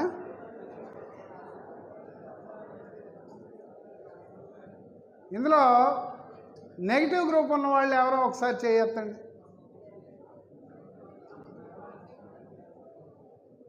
ఒక్క భయం. ఇప్పుడు మనం ఆధునికంగా ఎంత విజ్ఞానవంతులైనప్పటికీ కూడా జాతకాలకు ఇస్తున్నటువంటి విలువ బ్లడ్ గ్రూపులకు ఇవ్వడం లేదు. ముఖ్యంగా ఆడపిల్లలు నెగిటివ్ బ్లడ్ గ్రూపుకి చెందిన వారైతే నెగిటివ్ బ్లడ్ గ్రూప్ ఉన్నటువంటి అబ్బాయిని చేసుకోవడం మంచిది. ఒకవేళ కాదు పాజిటివ్ బ్లడ్ గ్రూప్ అబ్బాయి దొరికితే ఏమిటండి అనే ప్రశ్న వేస్తే అబ్బాయి పాజిటివ్ బ్లడ్ గ్రూప్ అయ్యి అమ్మాయి నెగిటివ్ బ్లడ్ గ్రూప్ అయితే పెళ్లి చేసుకున్న తర్వాత వారికి పుట్టబోయే మొదటి సంతానం మాత్రమే ఆరోగ్యంగా పుడుతుంది. ఈ విషయం ఒక 70-80 సంవత్సరాలు వెనక్కి పోతే వైద్యులకు కూడా తెలియదు. ఇటీవల కాలంలో తెలిసిన విషయం ఇది. కారణం ఏమిటి అంటే బ్లడ్ గ్రూపులు మనుషుల్లో 90% ఉంటే పాజిటివ్ బ్లడ్ గ్రూపులు, నెగిటివ్ బ్లడ్ గ్రూపులు కేవలం 10% మాత్రమే ఉన్నాయి. భర్త పాజిటివ్ గ్రూప్ అయ్యి అమ్మాయి అంటే భార్య కనుక నెగిటివ్ గ్రూప్ అయితే వాళ్ళిద్దరికీ పుట్టబోయే మొదటి సంతానంలో పాజిటివ్ బ్లడ్ గ్రూప్తో బిడ్డ పుట్టడానికి అవకాశాలు 90% ఉంటాయి. పాజిటివ్ బ్లడ్ గ్రూప్తో కనుక మొదటి బిడ్డ పుట్టడం జరిగితే, బిడ్డ పుట్టేటప్పుడు సుఖప్రసవం జరిగితే ప్రమాదం అవకాశాలు మరింతగా పెరుగుతాయి. అంటే సిజేరియన్ చేస్తే ఈ అవకాశాలు తగ్గుతాయి. సుఖప్రసవం జరిగిన సందర్భంలో అమ్మాయి జననాంగంలో సంకోచ వ్యాకోచాలు ఎక్కువగా ఉంటాయి కాబట్టి గ్లౌస్ వేసుకుని డాక్టర్లు చేతులు పెట్టేటువంటి అవకాశం ఉంటుంది. కాబట్టి బిడ్డను బయటికి లాగవలసినటువంటి సందర్భం ఎదురవుతుంది. కాబట్టి అటువంటి సందర్భంలో చాలా సున్నితంగా ఉండేటువంటి చంటిబిడ్డ చర్మం ఎక్కడైనా కందినా, ఎక్కడైనా రేగినా తల్లి రక్తం ఆ బిడ్డ రక్తంతో కలిస్తే తల్లిలో బిడ్డలో ఉన్నటువంటి పాజిటివ్ బ్లడ్ గ్రూప్ కారణంగా యాంటీబాడీలు తయారవుతాయి. అప్పటికి ప్రథమ బిడ్డ జననం జరిగిపోతుంది కాబట్టి ఆ బిడ్డకు హాని జరగదు. రెండోసారి గర్భం ధరిస్తే ఆ గర్భం ధరించిన బిడ్డకి తల్లిలో ఉండేటువంటి యాంటీబాడీస్ కారణంగా కడుపులో ఉండగానే జాండీస్ రావచ్చు, బిడ్డ సరిగ్గా ఎదక్కపోవచ్చు, లేదా బిడ్డ మీద దాడి చేయడానికి తల్లి శరీరంలో ఉండేటువంటి యాంటీబాడీస్ ప్రయత్నం చేయొచ్చు, లేదా బిడ్డ పుట్టగానే మరణించవచ్చు. ఇన్ని రకాల అవకాశాలు ఉంటాయి. కాబట్టి దీన్ని నివారించడానికి పాజిటివ్ బ్లడ్ గ్రూప్ ఉన్నటువంటి అబ్బాయిలను కనుక పెళ్లి చేసుకున్న నెగిటివ్ బ్లడ్ గ్రూప్ ఆడవాళ్ళు ఉంటే దానికి టీకా వేయించుకోవాలి. అది ఆ విషయాన్ని మరి మీబోటి వాళ్ళు 10 మందికి చెప్పగలరు అనేటువంటి అవకాశం ఉందని భావించి నేను ఇక్కడ ప్రస్తావించడం జరిగింది. ఇకపోతే అన్ని మతాల్లోనూ సహజంగా కనిపించేటువంటి మూఢనమ్మకాలు, అన్ని మతాల్లో సహజంగా కనిపించే మూఢనమ్మకాలు ఏంటవి? నాస్తికుల విషయం దగ్గరికి వచ్చారు. దయచేసి ఒక 20 నిమిషాలు, పావు గంట సైలెంట్గా ఉండండి తమ్ముళ్ళు. మీకేమైనా సందేహాలు ఉన్నట్లయితే వాటిని నివృత్తి చేయడానికి కూడా ప్రయత్నం చేస్తాను. నేను భోజనం కూడా చేయకుండా ఇక్కడ మీకోసం మంచినీళ్ళు ఆయన ఇస్తే వద్దని చెప్పి ఉపన్యాసం ఇస్తుంటే మీరింత మాట్లాడుకోవడానికి వేదికగా ఉపయోగించుకుంటే నేనేం చేయలేను. అన్ని మతాల సారము ఒకటే, అన్ని మతాలు చెప్పేటువంటి దైవము ఒక్కటే అని చెప్పి చర్చల సందర్భంగా కొంతమంది ప్రతిపాదిస్తూ ఉంటారు. అన్ని మతాల సారము ఒక్కటి కాదు. నేను అన్ని మతాలని చదివాను. అన్ని మతాలు చెప్పేటువంటి దేవుడు ఒక్కడి కాడు. అన్ని మతాలు చెప్పే దేవుడు ఒక్కడే అయితే మతం పేరు మీద ఇంతలా కొట్టుకు చావాల్సిన అవసరం లేదు. ఎయితు మతం వాడిని శత్రువుగా చూడాల్సినటువంటి అవసరం లేదు. అందుకే ఒక కవి చాలా బాధపడ్డాడు.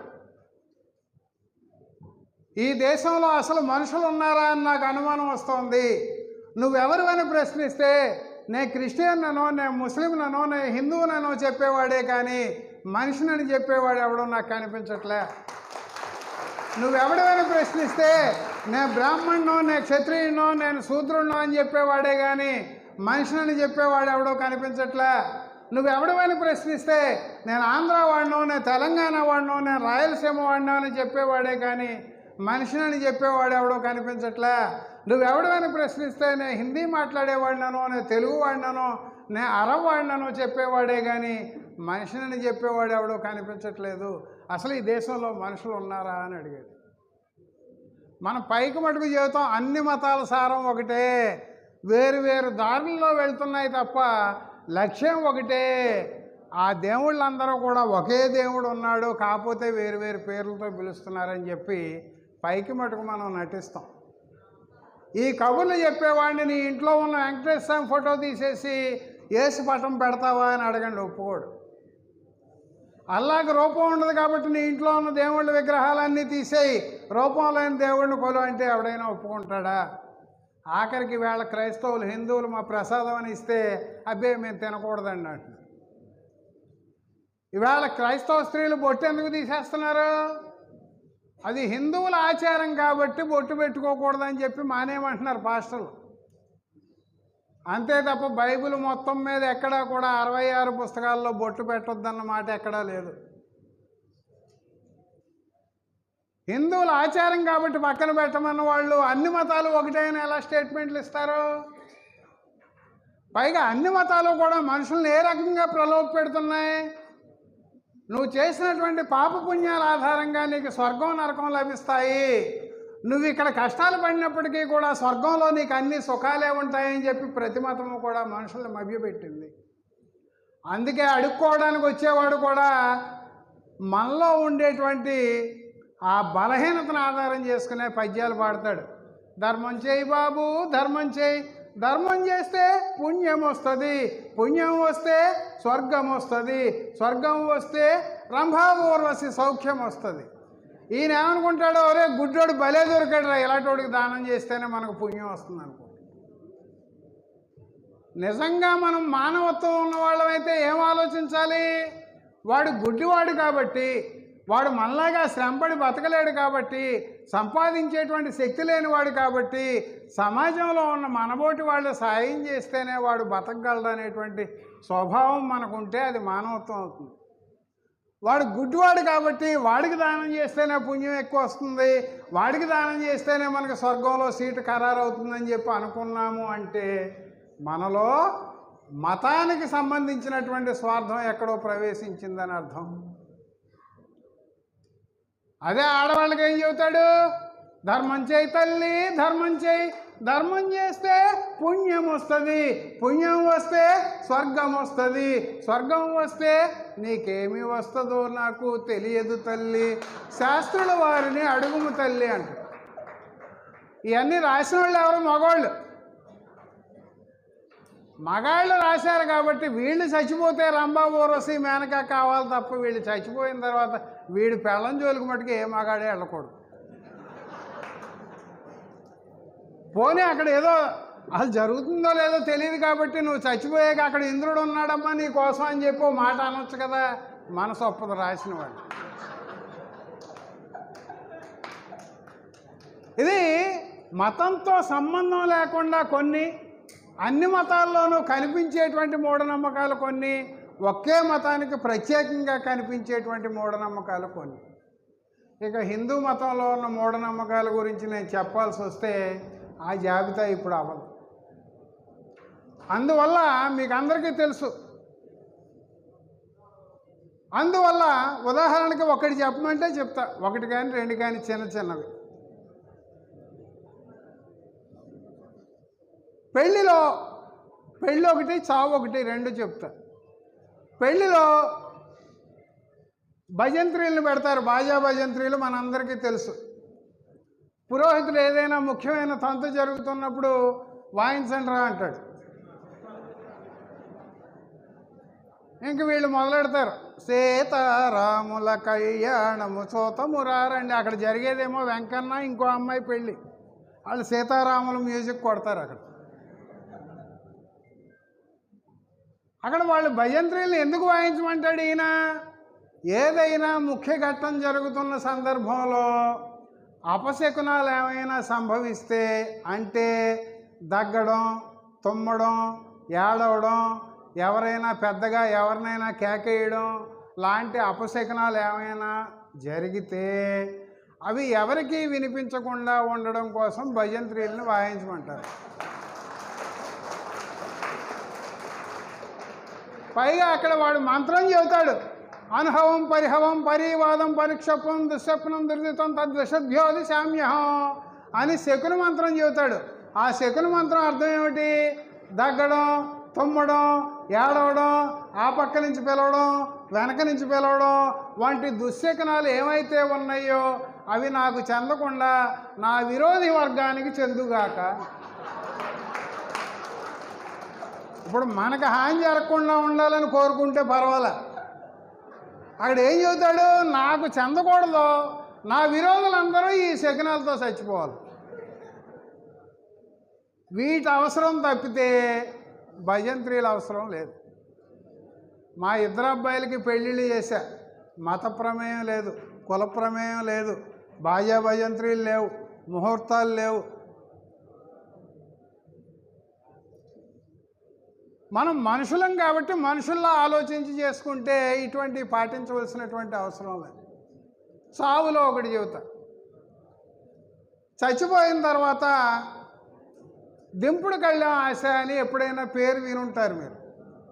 దింపుడు కళ్యాణ ఆశ అంటే శ్మశానానికి, ఇంటి నుంచి శ్మశానానికి డెడ్ బాడీని తీసుకెళ్లేటువంటి క్రమంలో డెడ్ బాడీని దారిలో 3 చోట్ల దించి భుజాలు మార్చుకుని బాడీని శ్మశానంలో తగలబెట్టడానికి తీసుకెళ్తారు. ఆ 3 సార్లు కిందకి దించేటువంటి క్రమాన్ని దింపుడు కళ్యాణ ఆశ అంటారు. పూర్వకాలంలో వైద్య శాస్త్రం అభివృద్ధి చెందక ముందు ఎవరైనా దెబ్బ తగిలి కోమాలోకి పోయినా, ఏదైనా రోగం వల్ల కోమాలోకి పోయినా, లేదా ఒంట్లో రక్తం పోయి కోమాలోకి పోయినా వాడు నిజంగా చచ్చిపోయాడా లేదా బతికే అవకాశం ఉందా అని తెలియని రోజుల్లో చచ్చిపోయాడని చెప్పి గ్రామీణ వైద్యులు ఎవరైనా నిర్ధారిస్తే ఇంకా బతికున్నాడేమో అనే ఆశతో దింపుడు కళ్యాణ ఆశ అని దానికి పేరు పెట్టి డెడ్ బాడీని ఇంటి దగ్గర నుంచి శ్మశానానికి తీసుకెళ్లే దారిలో 3 చోట్ల దింపి చెవిలో పేరు పెట్టి పిలిచేవారు. ఉదాహరణకి నేను చచ్చిపోయాను అనుకుందాం, నన్ను మోసుకెళ్తూ దారిలో కింద పడుకోబెట్టి చెవిలో సుబ్బరాజు సుబ్బరాజు సుబ్బరాజు అని పిలిచేవారు. ఒకవేళ ఏమైనా కొస ప్రాణం ఉంటే ప్రాణం ఉన్న లక్షణాలు ఏమైనా కనిపిస్తాయేమో అని ఆశ వాళ్ళకి. ఆ రకంగా పిలిచినప్పుడు పలకకుండా, శ్వాస పీల్చుకున్నటువంటి లక్షణాలు లేకుండా డెడ్ బాడీని అంటించే ముందు ప్రాణంతో ఉన్నాడని చెప్పి కనుక్కున్న సందర్భాలు కూడా పూర్వకాలంలో అనేకం ఉన్నాయి. అందువల్ల దింపుడు కళ్ళం పేరు మీద 3 సార్లు ఖచ్చితంగా దించి వాడి పేరు పిలిచి తీసుకెళ్లాలని చెప్పి ఆంక్ష పెట్టారు. ఈవేళ రోడ్డు మీద మోటార్ సైకిల్ మీద వెళ్తుంటే లారీ గుద్ది చచ్చిపోయి ఆ డెడ్ బాడీని గవర్నమెంట్ హాస్పిటల్కి తీసుకెళ్ళి అక్కడ డాక్టర్ల పోస్ట్ మార్టం పేరు మీద డెడ్ బాడీని నిలువున కోసేసి కుట్లేసి తాటాకు షాపులో చుట్టెత్తుంటే ఆ తాటాకు షాపును కూడా దింపుడు కళ్ళెం ఆశ పేరు మీద 3 సార్లు దింపుతున్నాడు. కాకపోతే పేరు పెట్టి పిలవడం లేదంతే. ఎందుకని పేరు పెట్టి పిలిచిన ఉపయోగం ఉంటుందని వాళ్ళకి తెలుసు. ఇది మన పూర్వీకులు ఆచరించాలి కాబట్టి మనం ఆచరించడం అంతే. ఇంక దీంట్లో వేరే ఏమీ కనిపించదు. పెళ్ళి ఇటువంటి హాల్లో జరుగుతున్నాయి చాలా చోట్ల, మీ అందరికీ తెలుసు. ఏసీ ఉంది, బ్రహ్మాండమైన లైటింగ్ ఉంది. ఇటువంటి హాల్లో జరిగినా సరే వెనకాల మంగళకి విసనకర్ర ఇచ్చి నిలబెడతారు, చాకలికి కాగడా ఇచ్చి ఆ పక్కన నిలబెడతారు. ఏంట్రా అంటే కరెంట్ లేని రోజుల్లో వేసవకాలం ముహూర్తాలు ఎక్కువ ఉంటాయి కాబట్టి జనం ఎక్కువ వస్తే లైటింగ్కి నూనె దీపాలు చాలవు కాబట్టి ఒక కాగడ వెలిగించి చాకలి చేతిలో పెట్టేవారు. ఆ ఒక్కబోత భరించలేక పీటల మీద కూర్చున్న అమ్మాయి అబ్బాయి చెమటలకు ఎక్కేస్తూ ఉంటారా బాబు, నువ్వు కొంచెం ఇసురని చెప్పి మంగళకి విసనకర్ర ఇచ్చి నిలబెట్టేవారు. ఈవేళ ఏసీ హాల్లో, ఇటువంటి లైటింగ్ ఉన్నటువంటి హాల్లో కూడా కాగడాలు ఇచ్చి విసనకర్రలు ఇచ్చి మనం అక్కడ నిలబెడుతూనే ఉన్నాం. అంటే మనం చదువుకున్న చదువుకి, మన ఆచరణకి, మనకున్నటువంటి జ్ఞానానికి, మనం ఉపయోగిస్తున్నటువంటి విచక్షణా శక్తికి అసలు ఒకదానికొకటి ఎక్కడైనా సంబంధం ఉన్నాయా? అందుకే మనం ఈవేళ శాస్త్రీయ దృక్పథం కావాలంటున్నాం. శాస్త్రీయ దృక్పథం అంటే ఏమిటి? ప్రశ్నించేటువంటి స్వభావం. ప్రశ్నే అన్నిటికీ మూలం. మానవుడికి ప్రశ్నించేటువంటి స్వభావం అబ్బిన కారణంగానే మానవుడు ఈవేళ ఈ స్థాయికి చేరుకున్నాడు. ప్రశ్నించేటువంటి స్వభావం లేకపోతే ఈవేళ కూడా మనం అడవుల్లో కందమూలాలు తింటూనే ఉండేవాళ్ళం. ఈవేళ మనందరం చాలా గొప్పగా చెప్పుకుంటున్నాం, అబ్బో నేను ఎంటెక్ చేశాను, నేను బీటెక్ చేశాను, సాఫ్ట్వేర్ ఇంజనీర్గా పనిచేస్తున్నాను. సాఫ్ట్వేర్ ఇంజనీర్ల బుర్రలు కూడా ఈవేళ ఎందుకు పనిచేయడం లేదు. సాఫ్ట్వేర్ ఇంజనీర్గా అక్కడ నువ్వు హైదరాబాద్లో పనిచేస్తున్నావు, ఇక్కడ కొత్తపట్నం వచ్చి ఏం చేస్తున్నావు? పీటల మీద పెళ్లి చేసుకుంటుంటే బ్రాహ్మడు వచ్చి ఏమంటాడు? నాయనా నీ కుడి చేతి బొట్టన వేలేదు, ఇదిగో కుడి పక్కన ముక్కురంధ్రం మూసుకో నాయనా, మూసేస్తాం. ఓం భో ఓం భోహ ఓం సోహ ఓం మహ ఓం జపహ ఓం తపహ. ఈ బొట్టన వేలు తీసేనాయనా, ఈ మధ్యవేలు పెట్టి ఎడం ముక్కు పోయి ఇప్పుడు బయటకు గాలి వదులునాయన అంటాడు.